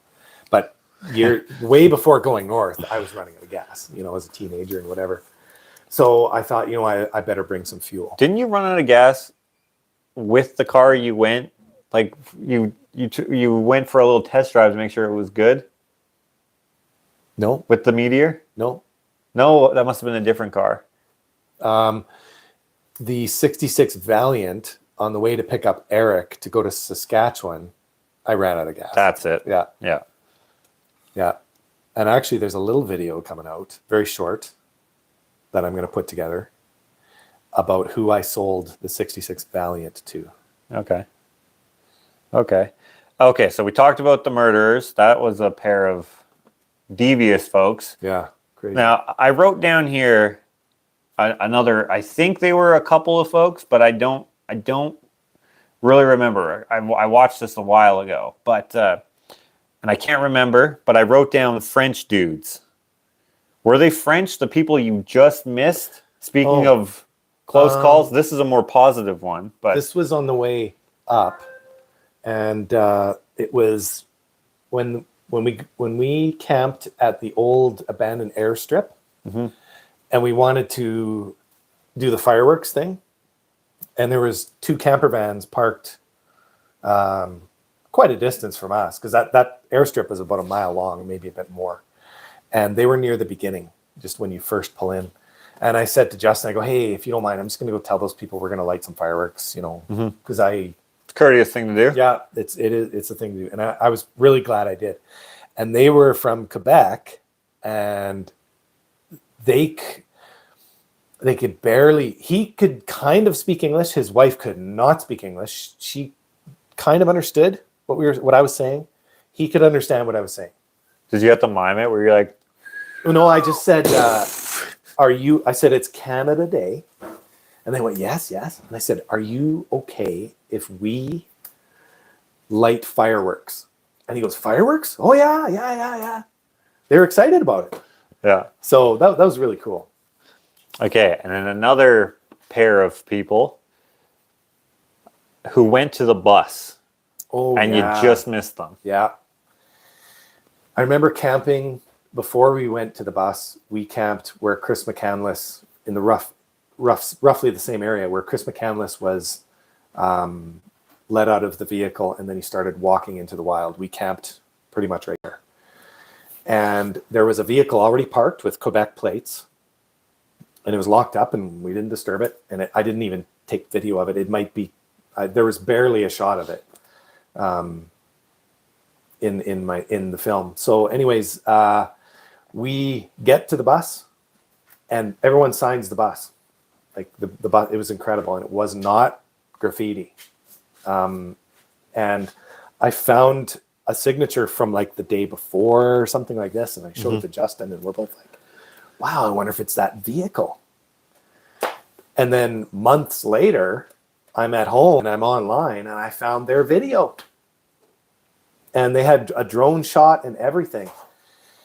And so that was really, really cool. And I sent them a message, but they don't speak English. So it took them a while to get my message. And then we did communicate back and forth via messages on YouTube. And so I put a link to their video, and they were thankful for that. And then I took a little bit of footage of theirs and put it into mine. So, and it was a good thing I saw it right before I finished editing that episode. So that was really cool. Okay. Really cool. So I wanted to ask, do you think they're the same people from where the wind's coming up? There's a big storm. There's going to be a storm. We knew, we were warned. Do you think they're the fireworks French people? No, they're not. No. Okay. I was curious about that. Okay, so speaking of the fireworks, if you guys watch, which you should watch, you have a bit of an accident, shall we say? But in the end, everybody's okay. But it is really funny. It was not planned. It was an accident. It's funny how you filmed it or how you edited, like everything is just like pew pew pew. Dude, you guys got to watch it. I don't really want to spoil it, but can you what were you how do I ask this without you guys got to watch? Just watch it. Yeah, just watch it, okay? It's funny. It's funny. And then of course the donuts. That was totally spontaneous, random. You have this long boat ass car with like 300 pounds of gear in the trunk, and it was very hard to get it to do donuts. Wow, that was fun. You got a drone shot of that, and you're just like, yeah. I wasn't going really crazy with it or anything, but a lot of fun. That was really cool. But you set up so many shots. We had a camera and a tripod in the car. GoPro on the outside of the car. On the outside. And drone, and we moved the drone a couple times. Yeah. That was a lot of fun. Did you set up so many angles because you didn't know how far you wanted to push it, but you wanted to get? We just kind of had this big circular area, and we just kind of focused on that, and I stayed within that. There was a couple of shots where I went out of it, and then Justin repositioned the drone, but it just didn't look very good in the end. So what you got is really good. It was. Yeah. Oh man, that's fun. That was so much fun. I love doing donuts. Yeah, well, you got to be spontaneous sometimes, right? If you got this old car in a field, why not? There's nobody around. No one around. You're not going to hurt no one. There was a stolen car parked nearby. It's not in the footage. There was a '97 Toyota Corolla just abandoned. Huh. All right. That was weird. Okay, I could ask a whole bunch of questions, but I also want to see if you guys have questions. So maybe I'll ask one more question after we take some questions from you guys, if you have any. The series in prep for this. So if you guys have questions for him, why don't we answer those? Justin's last name is Brunel. Brunel. Brun. That question came from Martha there. Mark. We'll get to that question. We'll just wait a little bit. That's actually the one I was going to ask at the end, because I think that'll be a good way to end it. What's your favorite moment from the Going North trip? Asked Kathy. Hands down, being at the bus. Yeah. Going into the adventure, were you there were so many things that led up to it as well that were really cool. Mm-hmm. The Dawson City midnight sun driving around at 1 o'clock in the morning. That was so cool. I loved it. I never thought about midnight sun and what I would think of it. But once you experience it, and is it weird? No, it was just really cool. And what was cool was nobody was around. Everybody was in bed. It wasn't quite tourist season yet when we were there. Right. So it was July 4th. And the weather was good for the bugs too, right? It was exactly 1 year since I almost drowned, to the day. And I didn't talk about it on film when I was there. I was thinking of doing it, but then I decided not to. That it wasn't what I wanted Going North to be. Not that I'm trying to forget what happened. But it was ironically 1 year later, and it's I'm having the time of my life. I'm with a buddy. We're driving around 1 o'clock in the morning. It was really cool. Justin got a kick out of it. And you can see it in the film, in our facial expressions and the silliness of damn near running out of gas, driving up that big hill. And then we just kept driving. So you go down the hill. Yeah. And we kept driving around. Honestly, we could have run out. Because everything was closed. Obviously, it's 1 in the morning. All closed. And you have to remember, on the Alaska Highway, get your fuel at least right after supper. Don't wait till 7, 8, 9 o'clock. They're all closed. Yeah, small towns. We come from the city where we get 24-hour gas stations, right? Right, yeah. No, none of that up there. So be prepared for that. You take for granted, wow, this gas station closes, but the town, Stony's right there. So and Spruce has a 24-hour one now. That fast gas is 24-hour one. Okay. By the car wash there. Well, okay. I didn't know that. Yeah. But I usually go to Stony late at night. Wow. If I go somewhere, I just Google real quick what's open. I remember one time, I don't know, I must have been 17 or something. I was really, really craving a Coke for some reason. And I was already sleeping. So it must have been like 2 a.m., 3 a.m. Wow. I don't know. Yeah. And I woke up and I was just like, dang, I really want a Coke.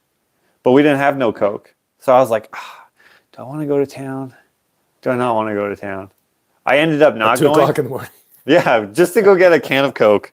But I ended up not going.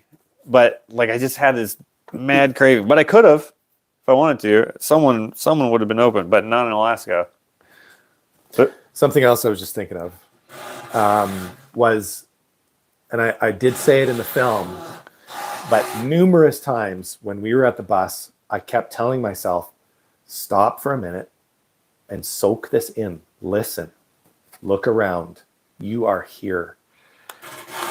And I can still hear the river from inside the bus. I can smell the bus. what did it smell like? Just a little hint of a musty, but Like nothing old harmful. bus. Yeah. Not like I mean, gross the windows bus. where half of them were busted out, so rain gets in, Right. and then when the sun comes out, it does dry out. There was nothing moldy, there was nothing disgusting in there. So it wasn't dirty per se. No, not dangerous dirty, just dirt. And we kept our shoes on, right? Whatever. And people sleep on the ground when they're camping. Why not? Yes, totally. And I mean, there was 4 sleeping bags on top of that mattress because I got ragged on people saying a guy died there. You know, yeah, duh, I know a guy died there. That's why I'm there. But I would not have slept. There was a tarp as well. Like people had layered that up, and then you use your own sleeping bag on top of that. It was clean on that mattress. And I, both of us took our time, Justin and I, in that bus alone, and just laid on that mattress and thought about Chris. I thought about my own life. I thought about Chris's family. I thought about other people that had come out there. To this day, I've never bumped into anyone other than Justin. In person, I've never met someone that's been to the bus. And yet I know there's hundreds of people that have from all over the world. It's just mind-blowing. Real quick, why don't we just explain, or you explain, what is special about the bus? Who's Chris? Just in case someone isn't aware. If you haven't seen the movie or read the book Into the Wild, Chris McCandless was he was in his early 20s. Yeah. He had kind of a disturbed life at home. Like his parents were kind of messed up. The book doesn't really get into that. His sister's book, which I talk about in the series, that gets into what her and Chris went through growing up. And she explained that what Chris did, which was he wanted to get away from society. Mm-hmm. He hitchhiked all over the United States. And then his goal was to get to Alaska. And everybody said, why do you want to go up there? Because I just want to get away from everything, like he wanted to clear his mind. And so he hitchhiked his way all the way up to Alaska. And it turns out, I found out later, it's mentioned in the book, Chris, in a year or two before he hitchhiked up there, and before he hitchhiked across the states, he drove his car to Fairbanks, Alaska, which is like an hour or two away from where the bus, where you can drive to the trail, the Stampede Trail, where the bus is. And I wonder if he staked out possibly the Stampede Trail. I haven't heard any evidence to say yes or no about that, but he definitely went to Fairbanks and explored the area. So I don't know if he found the Stampede Trail a couple days before on a map.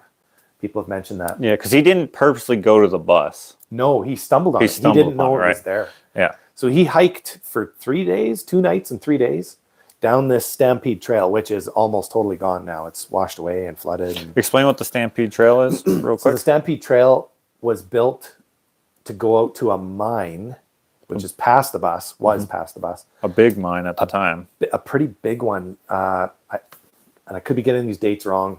I think in the 40s. Something like that. 50s. 50s, actually. And the bus was actually one of 3 buses that were tied together and pulled by a caterpillar. through the bush. Yeah, They'd little already built caterpillar before it became a butterfly. Yeah. And Stupid joke. there's actually unreleased footage of the bus when it was at the mine or something, or being hauled out there by the daughter of the guy who towed the buses out there, or something like this. I hope someday they release that footage. That would be really cool to see. That would be cool. Now, something that wasn't mentioned on Going North, but there is a video of a guy who lives nearby. He lives in Healy. It's a short video. I can't remember his name or how to find it. But he put the wood stove that's in the bus now, the big barrel stove, he put that in there in the 70s because it had a really tiny stove. That would have been the original stove that was in there in the 50s. And I found that in the bush down the hill behind the bus. It was just all beat up and trashed. There was a bunch of stuff back there. Anyways. So to answer the question, your favorite part was the bus. Definitely the bus. But we had so much fun getting there and going home. Like it was amazing all the way around. Justin would probably say the same thing. You've said several times that you couldn't write a better script. Yeah. Right? Because like for my channel, for your channel as well, the way that I film, I don't know what I'm going to do for the day, or I know what what I have planned for the day, but I don't know what's going to happen. Mm-hmm. And I just film as I go. And that's why my videos are the way they are. That's why there's the length they are. That's why they have the beat that they have. And as I get better at my storytelling through editing, they may change that way. But like, if I plan on, like, there's that shark on the wall, right? I'm going to paint that picture. Sorry, you guys can't see it, but there's a shark on the wall. It looks cool. If I'm going to paint that picture in my plans, maybe I feel like filming it. I didn't feel like filming this one, but, you know. And then what if the ceiling falls down for whatever reason? That makes it into the vlog. I'm not going to not put it in the vlog. That's too good. Same with you. Yep. You forest fire. Why wouldn't you film that? Freaking, you kind of didn't mean for a wolf to show up and film it, but like, it's there, you know? Yeah. You went up the first time you almost ran out of gas. Excuse me. That's the Coke. The first time you almost ran out of gas, you kind of were like, if I remember correctly, you're kind of like Dawson City.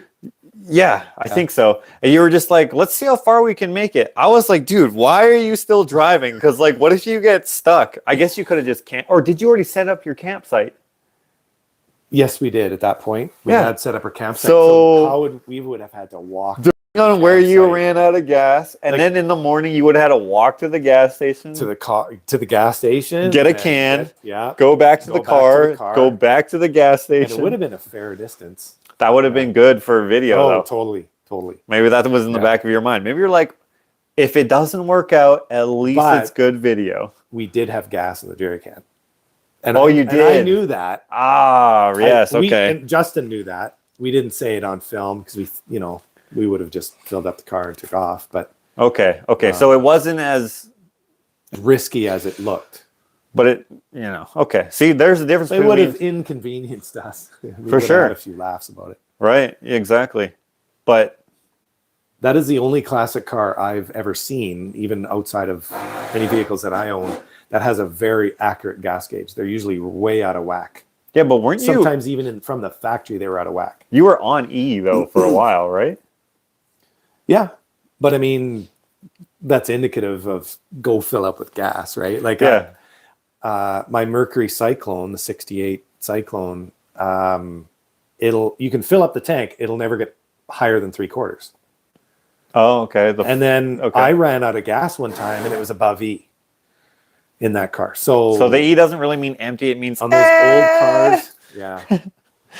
Yeah. Okay, I saw a question here.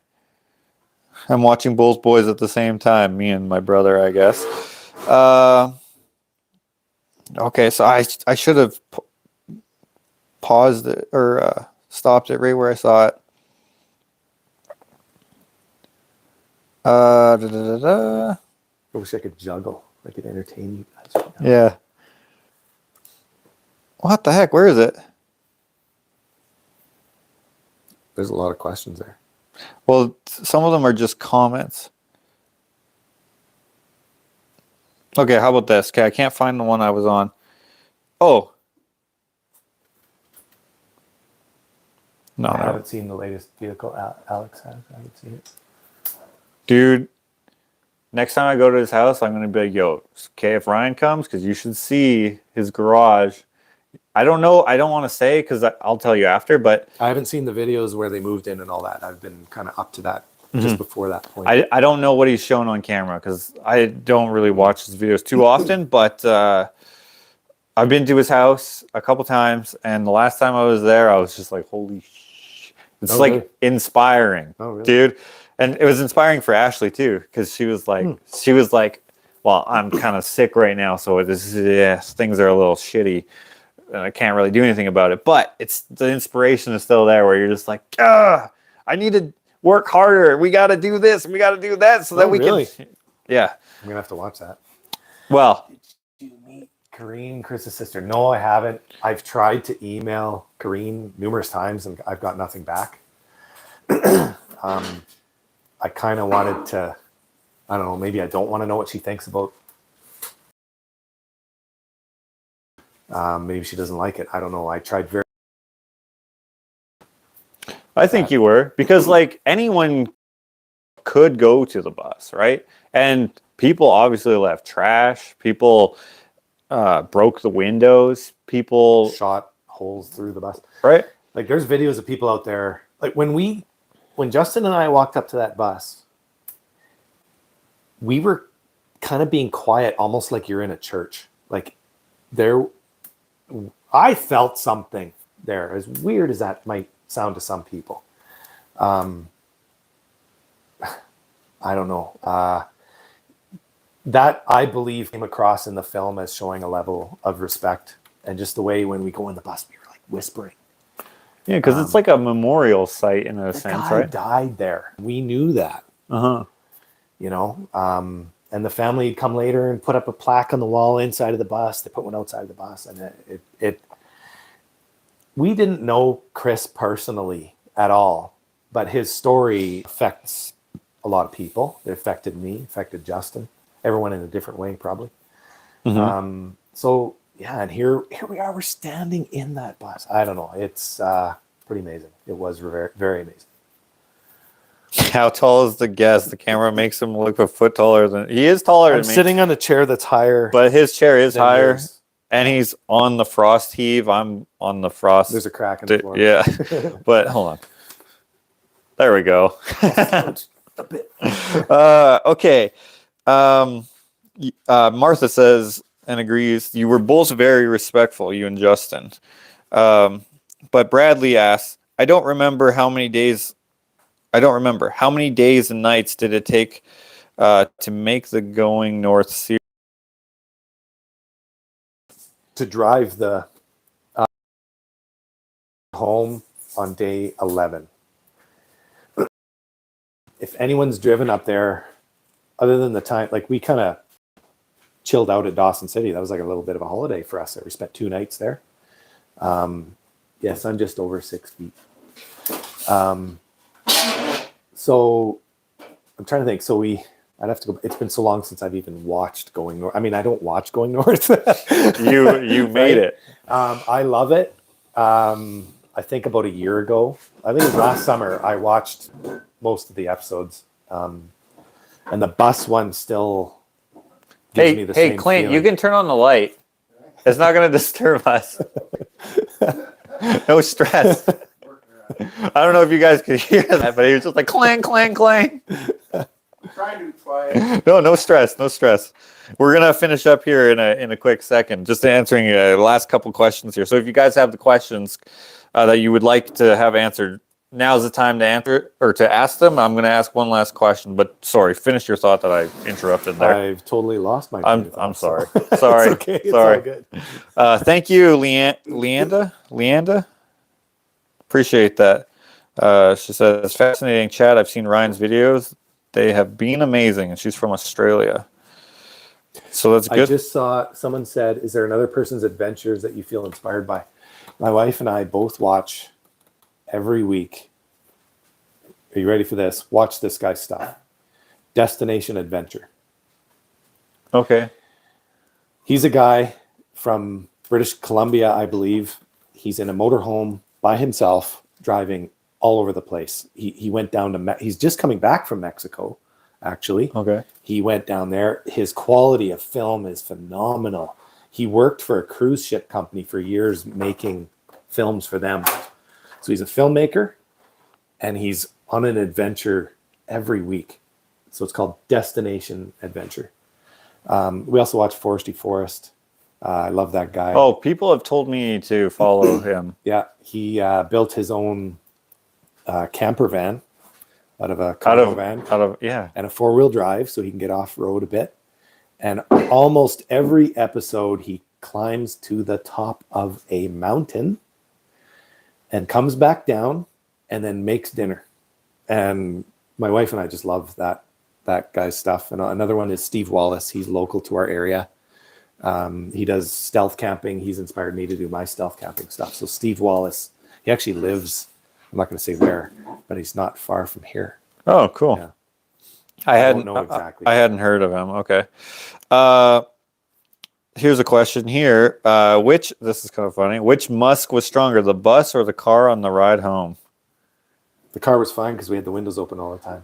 Those are big windows. Those are like barn doors on the side of that car. Actually, it wasn't up. They weren't down all the time. But whenever we camped near a creek or a river, like just take a bath. Yeah, you just put your swim trunks on and off you go. And I did it at the bus. We both did. Now here's the thing about the bus, the water there. There's 2 creeks or rivers that join there. Oh, so is the water brown? And they were crystal clear. Oh, okay. Beautifully clear. One of them was so cold, your feet hurt within 2 seconds. I'm not kidding. It was painful. Like glacier water? Painful, yeah. And I followed it on Google Earth. The other one was, I wouldn't say warm, but you could walk through it bare feet, no problem. And so that's the one that we'd wash in. Okay. Yeah. Okay. Is there anything else that you wanted to say before I ask the final question here? No, give her. So, guys, this has been just a tease, of course, of the whole Going North series and your channel, right? Like, this has only been an hour and 42 minutes, right? So make sure you go follow the link in the description. Watch the whole series.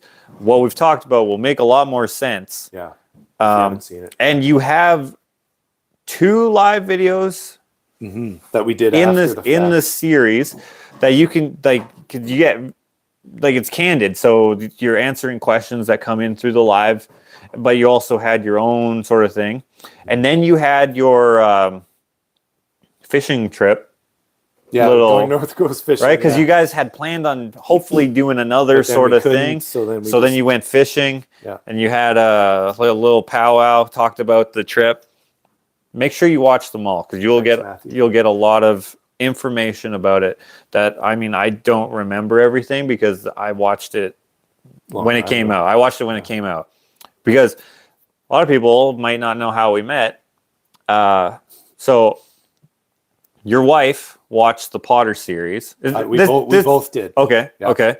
So, and I obviously helped on the Potter house. I did the kitchen, among other things. A lot of things that were like, construction related. And then we also had a lot of like mini adventures, let's say, that we went on, which we didn't really film a lot, but that's before I was into filming anything really. I was filming my kitchen build, but I didn't. It would have been, now thinking back, it would have been better if we had done a lot more. But anyway, helped with the Potter house. After it was done, or maybe nearly done, or something like that, I live here. Here we don't have garbage collection unless you're a rich ass. Then you might. But I'm not rich ass, so I got to go to the dump. Yeah. And I head off to the dump with my little brother, Jakota, who we keep talking about, Madness Mondays over there on the Madness channel. Go to the dump. Yep. Some random dude asked me why I'm filming, and I'm like, oh, I just do YouTube. And he's like, oh, okay. I was just wondering why you're filming because I was in the take it or leave it or something like that. Yeah. And I may have talked to him on the video. I'm not sure. And then out of the blue, I hear, you guys are famous. Yeah. So maybe I'll tell it from my side. Sure. I had been seeing this Dodge Dakota truck in the neighborhood for a long time with this cool artwork written on it with a Sharpie of like Archie and Benny and Veronica. And I'd seen it on the road and I thought it was really cool. And I saw it parked in town once. Look at this. And then, so I see it at the dump. Well, it's a transfer station, but we call it the dump. And then I'm like, wait a minute. Those are the two guys from the Potter House series. I know those guys, but they don't know me. And I just finished, I had just come home from going north from Alaska. It was that summer, 2019. So I hadn't put out too many episodes. I think I only had 2 episodes out at that point. It was probably end of July or something like that. And so I just, like you said, I walk up and I go, you guys are famous. And then it was so funny. Their reaction was kind of like, I could read their minds. They're going like, who the heck is this? Like, this is weird. What's going on? And I said, no, I saw you guys on the Potter House series. And then you guys went, oh, okay. And then the conversation started from there. Yeah. And we found out we live like 1.5 miles apart or whatever it is. Like, yeah. It's pretty funny. Maybe not even. So I was like, oh, okay. And then I must have asked you if you had a channel or something. And I said I did. And then you gave me a bit of a plug. Yeah. And right away, my channel got some views, which is really cool. So let's get some more. But I remember you saying this, and I thought it was hilarious. And if you guys watch that video, I don't remember which one it is, number 25, I don't know. You said Parklandfilms, all one channel instead of all one word. Oh, shoot. And I was like, all one channel? Yeah, all one word. Parklandfilms. And then you said, watch the Going North series. And so that's how I started watching it, because I was like, all right. Clicked on it, whatever, watched the first episode, and I was like, dang, this is freaking sick, because you have like the lighting and like Justin talking. Justin is really good at setting that stuff up. Yeah. He is an amazing filmmaker. And so I was just like, dude, you're talking, like, I imagine you're talking to no one, but it looks like you're talking to some interviewer person, right? That's looking. How you do that. Even though the camera's here, if you're doing an interview, you look that way. Yeah, so we decided that way. Okay. You look just a few degrees off. Okay, fine. You see it on like TV this? all the time. Does this look right? Being that you're on this side of the camera, you should probably be okay, there. fine. Yeah, they're like this. Depends It's how like, it's framed. I wanted to take this car to Alaska. I don't remember how it went. But anyway, I was like, all right, so the first episode goes by, and then, there must have been maybe 3 episodes out. I don't know, because I watched them all that were out. There might have been 3. 2 for sure. 2 for sure. Watched it, and then I subscribed. And then they came out as they came out, and they slowly got longer, which I freaking loved. There was a reason for that. If you watch my channel, you know that I do mostly long-form content. This live video is a little long right now. You gave me good advice. You said your videos need to be longer. And I kind of knew that, but I needed someone to tell me. But I come from a filmmaking world of make it as short as possible, concise, to the point. My first project was a music video. Mm-hmm. But we had 8 hours of footage to put into a 3.5-minute music video. So that's where I'm coming from. And I'm still fighting these things in my head. Like, there's stuff I could have taken out of that last canoe, or not canoe trip video, the stealth camping video on the island. But but my wife watched it with me, and she goes, "No, that was really good." And the pelican thing, I was going to take it all out, and I got some comments about the pelicans. I'm like, "Oh, okay, great." Like, I never know what people really like. People don't know that pelicans live here, right? I didn't know until 10, 15 years ago. I've never seen one in my life. That's a while. I've known about it for a long time because I went to Horlack Park. They had them there, eh? Yeah, because they had the paddle boats, right? Yeah, I remember that. Right, yeah. And then they used to have the big ass trike one. Okay. Do you remember that one? I've seen those. Yeah. And anyway, I never went on that one because you had to be like 12 years old or something for it. But anyway, I'm paddling along, and then I just see this like gobbly beaked bird, and I was just like, "What the heck is this huge ass bird?" Right. But anyways, what I want to say is I make my videos as short as possible too. Like I was just saying, long form content. This video is almost 2 hours long, but that's just because that's where the conversation went. But for my vlogs, they are as short as they can be. I want to tell the full, complete story. I don't know what's going to happen. Sometimes I think that there needs to be a conclusion that part 2 might not serve properly. So I'm just going to have it one longer video. So it is your video, the Going North series. What's the longest one? Like 40 minutes? An hour. The bus video is 59 minutes. Okay, 59 minutes. Almost. Right That one could probably, in my humble opinion, could have been longer if there was more footage. I gave you folks there's very little footage on the cutting room floor. People wanted bloopers. People wanted, I mean, maybe I could slam something together. But I'm also trying to move my channel forward. Right. So, oftentimes when people see the thumbnail might be catchy, but if it says 48 minutes, they might be like, too long. Sometimes they don't want to watch it. Yeah, right. I get that too. But if it's 8 minutes, maybe they will. Yeah, that's the thing. That's a fight I'm always battling all the time. Yeah. But I feel like it was interesting. It's just like when you go, when I watched, what's the third Lord of the Rings movie? Oh, wow. I watched it I watched it in theaters, and we watched the long one, the special edition one, and the screen goes black 3 times, and I thought that was the end of the movie each time, and I was like, oh, it's over already. Right? I feel like that when I watch my favorite YouTubers. I'm like, oh, they could have put more in here. Like sometimes you just don't have more. That's true. If there is no more, then that's all there is. Yeah. But for me, I mean, I obviously want people to watch all my videos. I want them to watch from the beginning to the end. I don't want to lose them. Probably I do. I don't know, time restraints, whatever. But I'm just like, well, that's my video. I'm making it. I'm the artist, if you want to call that an art form. Absolutely. And so that's the way I want to do it. But anyway, guys, that's how I met Ryan. Then you also... dump. You helped us with just joshing with Chakota and figuring out how to do so that it wasn't so echoey and stuff, getting a mic and whatnot. In the basement there, yeah. We don't do just joshing with Chakota anymore until we do it again. But these mics, these will work a lot better. I'm gonna buy a set of these. Yeah, plug into the phone like this. It's awesome. Super easy.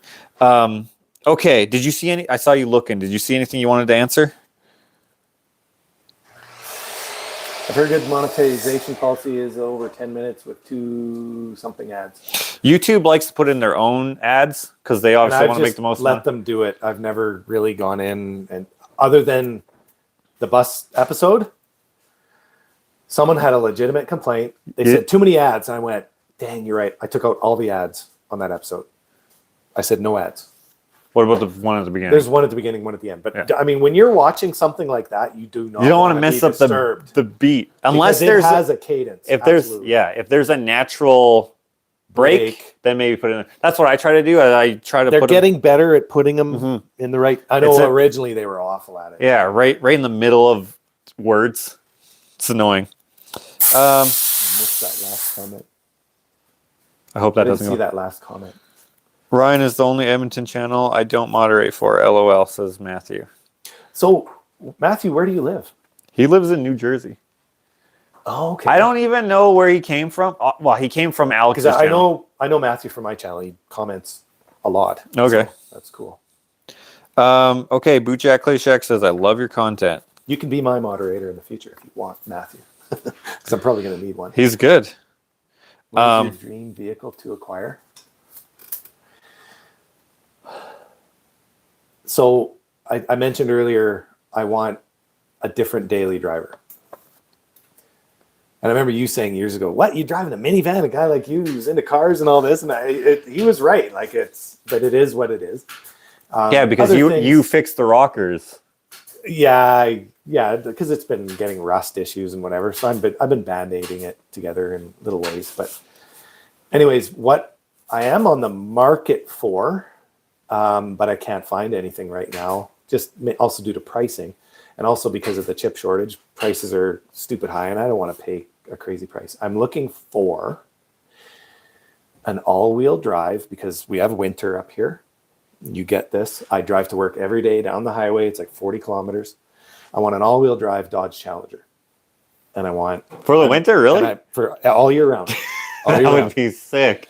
Because my wife and I drove one on our 20th anniversary, which was 5 years ago, a little over, in Los Angeles. We took a quick impromptu trip to Los Angeles for our 20th anniversary. You filmed that, right? And I filmed that. And I said to her, I go, hey, we got to rent a car. Like, can we just rent something cool or nice? Because she's like, yeah, let's rent a nice car. So like, how about a Hellcat? Well, you can't rent those. I wanted a Camaro or a Mustang, and I didn't even think of a Challenger. And they go, no, we don't have Camaros or Mustangs, but we've got a Challenger. I go, oh, okay. Well, I was really, really impressed with that car. I even did a review of that car on my channel, and that is stuck with, because I just seemed to fit really well in the car. It was comfortable for me. It was really good on gas. It was a V6, and for a V6, it went like stink. It was fun to drive. And then I go home, and I found out they made an all-wheel drive version. Well, so ever since then, I've been pooling money aside to go out and buy one. So Yeah, but get a Demon or a Hellcat. no, I don't want that. Come on. No. I have a muscle car. I have a 68. Dude, but you don't have a 700 horsepower muscle car. Yeah, and that'll get like 10 miles per gallon. Yeah, but it's cool. You'll have the coolest car around, the coolest new car And around. the price of fuel right now, ouch. Ouch, ouch, Yeah, ouch. my neighbor has a Hellcat. Oh, yeah. Yeah, and he also has a Camaro something SS, I guess. I don't know. And he has a Corvette. When they started calling it the Stingray again, but I don't know which year he has. Late 70s. No. The newer ones, the 20 somethings. Don't know. I don't even look at those. It's pretty nice. I know. And you've probably I'm more into old stuff. Yeah, I same. don't look at anything Same. new. He also has an Escalade. So anyways, I wouldn't say that's a dream car, but that's the car I want to get to drive to work for the next 10 years. So Okay. One last thing before we ask the last thing here.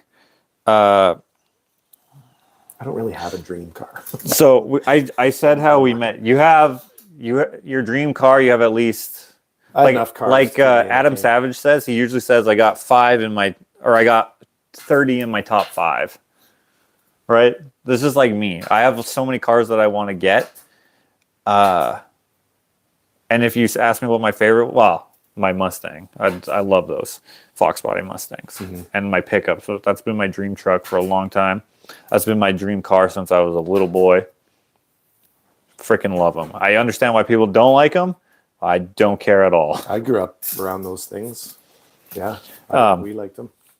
So I told the story of how we met, but someone said, I thought it was when you found the lug nut, which I have told that story, finding that lug nut. And then it didn't fit. Yeah. It wasn't the same. So it ended up not fitting, but we thought for how long we thought it was until you came over, and then it wasn't. And all three of us, my son and you and I, just went, oh. Because we were all Dang, filming. That was such a good story. We were all filming. Yeah. And then it was just like, oh, well, Yeah. it's better if this part is, who cares? But so that's not how we met. We already knew each other, but that is how you were like, hey. Someone told me there's some good car books over my shoulder. Oh, yeah, those are gifts. Right on. Those were gifts from Daryl, I think. But I can't remember exactly. But from that time, you came over, took a little tour of my yard and stuff I don't know why we did that, but we did. And then you came over with your big ass tractor and you cut the grass, which, by the way, he offered to do it again. This guy is a nice dude. I'm not very far away. So subscribe. Subscribe. And he's also, I don't have a plow or nothing. He's come over like at least 4 or 5 times. I caught you on video at least once. I don't remember. I don't think it was that many times. I think it was. Steve's done it a couple times. Right? Steve's done it once, but I paid him to do it.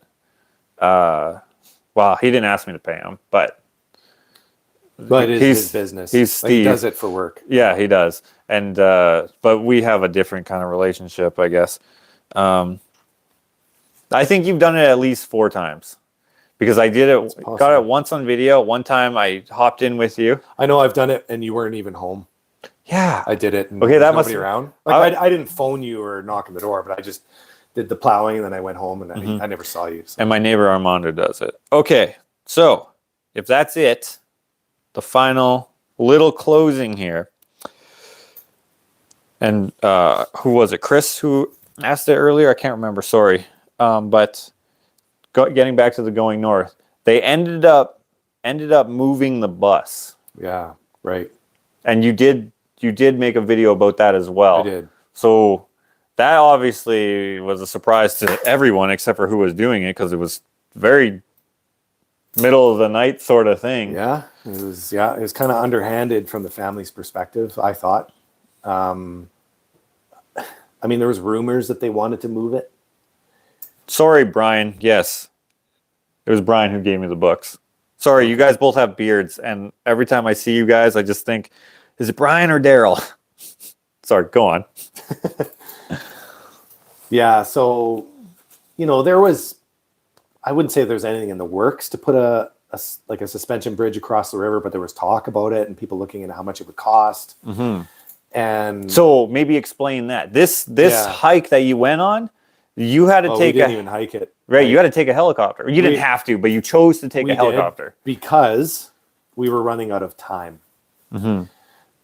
And the other thing was, we didn't know what that river was like. That if could have been super high, could have been Chris rushing. Couldn't get across the river, and we didn't know if we'd end up in the same boat. Yeah, then you're just let's turn around. Yeah, like we would have wasted a full day hiking to the river, and then we can't get across, then hike all the way back because there's no bridge. You don't know where there's a narrow spot, right? Yeah, you're not going to risk your life just to go see them. There's videos of people crossing it with quads, no problem. But a different time of year, the quad goes tumbling down the river. It's horrible. There's one video of that. Oh, dang. 2 weeks after Justin and I were at the bus, pardon me, a woman drowned crossing the river. Dang. And you can't see in the river either sometimes. Well, depending on the year. I mean, it's usually almost up. It's at least waist. Yeah. But it's moving so fast. Yeah. And it could be carrying trees. Who knows, right? So that's why we took the helicopter. We were running out of time and we didn't know if we could cross the river. And then what was the point about moving the bus? Was that it was out of seekers for danger. Okay, so there's been so many really good comments on my channel about them moving the bus, and that why don't we just shut down Mount Everest? Exactly. And I'm totally in line with that. Like, okay, you should know the risks. 2 people died in the last 15, 20 years or whatever going to the bus. Even the husband of the woman that died the summer we were there, he said it was an accident. I don't think they should have moved the bus. Even he said that. So it is controversial. I do believe that even though it's been moved, it is in the right hands. I wouldn't say I've been keeping a close eye. It's at the University of my subscribers that were notifying me of stuff going. Chris Chamberlain sent me pictures from the website of the University of Alaska when they'd started kind of cleaning it up. They had a picture on there of the side door on the bus, and it was open, and that's where I signed the bus, and you could clearly read what I wrote. That was really cool. Yeah, and I'm kind of surprised nobody from the university contacted me. I did email them and say, hey, I've got the last footage of that bus. If you need any info, let me know. I never heard back. But. Renee here is saying that's what kept Chris from getting back, right? Crossing the river. Yes. Yeah. So, so they moved the bus. Your thoughts, if I understand correctly, is they could have built a bridge. I know that in one of the live videos or somewhere there, you were talking about how if they would have made a bridge that cost however much money, you could have charged a fee, because going on this, I would have paid a fee to go across the bridge. They could have parked somebody there, like a troll, monitoring who's going across the bridge, and it would be look, you got to buy this permit to get across the bridge. And maybe the permit is very paid it. Yeah, maybe the permit's really expensive. Maybe it's $500. Maybe it's $100. Maybe it's $700. I don't care. make enough money to pay for that employee to sit there and cover the cost of the bridge, whatever, maybe for 20, 15, Right. 20 years. More people would be able to go, so more people would pay. And that might seem expensive, $500, but like people pay way more than that to go on much, would you say, much more dangerous adventures, like Mount Everest. How much does that cost? Oh man, yeah, that'd be expensive. That's thousands and thousands of dollars, is it not? Right? You got to pay for your guide, or you can't maneuver that yourself unless you're experienced. You got to pay for your, I don't know if they have Sherpas or whatever, but read the book Into Thin Air. Same writer of Into the Wild. Okay. He climbed Mount Everest and just about died. That's an awesome book. And people die on there, I think, every year. Oh yeah, yeah, I think so. Right? Oh, there's frozen bodies up there. Right. Yeah. So I agree. I think they should have put. I know it's unfortunate when people die. That's 100% a given. Oh yeah. But like, I wish that they didn't, because I would like to go. Like, if you guys, because you guys were saying in your lives that you would, or at least in the first live before they moved it, you're saying you would go back. I mean, I don't know if you were going to invite anyone else, but if you were, I would like to be on the list because I would have loved to go to the bus, right? And now I can't. Yeah. I could go to the site still, I suppose, right? If they would have put a bridge, that would be awesome. Some people might say, which I think you brought up as well, is like, well, those rescues, because they had to rescue several people, how much does that cost? But I think you were talking about... It was actually pretty cheap. It's not that much. They hire locals to go out there, so it doesn't cost them that much. And even if it does, you don't need as many rescues if you don't have to cross the river, because you know, that's cold water. Depending on the time of year you're going, They moved the bus exactly a year after we were there, within a week. Someone asked that question. I see. So it's unfortunate that they moved it, but they did move it. Do you know what's happening with it? I know that it's at some university. Yeah, it's at the University of Alaska. It's not on display, but it's in a visible area where they're working on it, but you can look through a window and you can see what they're doing. What are they doing? What I read on there, if I've got it right, they are trying to preserve it exactly as it is, I guess. They're not going to rebuild it or anything like that. They kind of want to keep it as is. Now, they cut holes in the roof. I don't know if they're going to weld those back into place. I don't know. Maybe they would do I feel bad because Justin's signature might have been in one of those holes. Oh, no. Well, maybe they kept the holes, though. Well, they probably were stuffed in the bus. Okay. How did they cut it open? Did they torch it? I don't think they torched it. Okay. They used grinders. Well, they took it out with the giant helicopter. What are the two propeller helicopters called? No, I can't remember. Whatever they're called. So probably who moved it? Was it? It was the Army. The Army? Yeah. Okay. Was it Actually, Justin has an awesome video on that. He found out details because he's worked for the U.S. Air Force shooting film for them, and he somehow got some information. So check out Justin's channel, Justin Brunel's channel. He had a wicked video on that. Really good information. Okay. Yeah. Well, guys, this is Ryan. Go follow him. I know that... Oh, Ashley just got on for some reason. So hello, Ashley, my wife. Hey, Ashley. Make sure you guys follow the link, okay? Everything that we've talked about, you will see, which is way better than just hearing it. And after the whole adventure, you recap it. You bring up stuff that it was kind of vague or whatever. I can't remember exactly, but you got to watch it all, okay? And then subscribe and check out his other series. You got the mechanical stuff, the Psychic Garage. You got the stealth camping stuff. What else do you got on there? Trips. Yeah. The canoe trips are fun. You're going to see him almost die on one of them? Yeah. Did you actually film that part? No, it was after, right? No, it was after. It's all peaceful, and then suddenly they're like, dude, no, you didn't say dude. But whatever you said, that's what I would say. You could see the shock in my face and my... Yeah. You know, and there was the helicopter that was going by, and you tried to... Oh, we thought we were going to get rescued, and they just flew right over us and kept going. And it was like, oh, man, yeah. Right, because you had nothing. But Did then you I have looked, matches? and I saw You did, the right? cell phone tower. It was like that big. So I picked up my phone. I had 4 bars out of 5. Nice. So first I called my wife. She had just dropped us off an hour earlier. Right, because doesn't that video start with her footage on the bridge?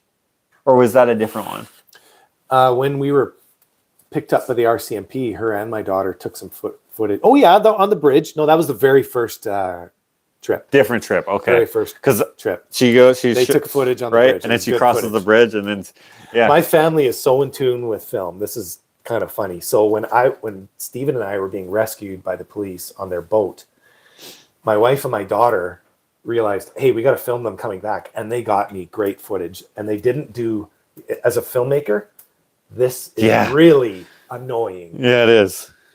Film like this. So film like this, and Just by they default. did a great job. My wife. This and daughter isn't filmed it. TikTok. Yeah. So thank you, Matthew, for posting the link once more. Guys, follow the link. Thank you for being here. Thanks for inviting us. This was fun. I enjoyed this. I'm glad. This is 2 hours and 11 minutes. Holy smokes. I hope you guys like this. I'm probably going to end up doing more shop talks because my life is a little different right now. I know some of you have been asking, like, hey, well, how is your health? It's the same, but It seems okay to me. We're eliminating things. Yeah, that's the good part. I feel a lot better. But once again, let me just beat this dead horse. Follow him. Check out his new stuff. You put out video. You have a regular job, so you put out videos when you can. Yeah, but it's tough for me. But like, subscribe and you'll get a notification. Bam! You just put one out a couple days ago of the camping trip. You have plans for more, and you have plans for other adventures. Do you want to tell anyone what they have something to look forward to? I don't really have anything specific planned, believe it or not. Except for what you told me. And summer's coming. Except for what you told me, which is good. I desperately want to do another going north type of series. So at the beginning here, you said you did talk to. I'm going to be talking to Justin next week. So knock on wood that we can make it work. Cross your fingers and your toes and your eyes. It's tough to schedule. It really is. So right. All right, guys. Thank you so much. Thank you, Ryan. See you guys. This is the worst part. Hitting the X.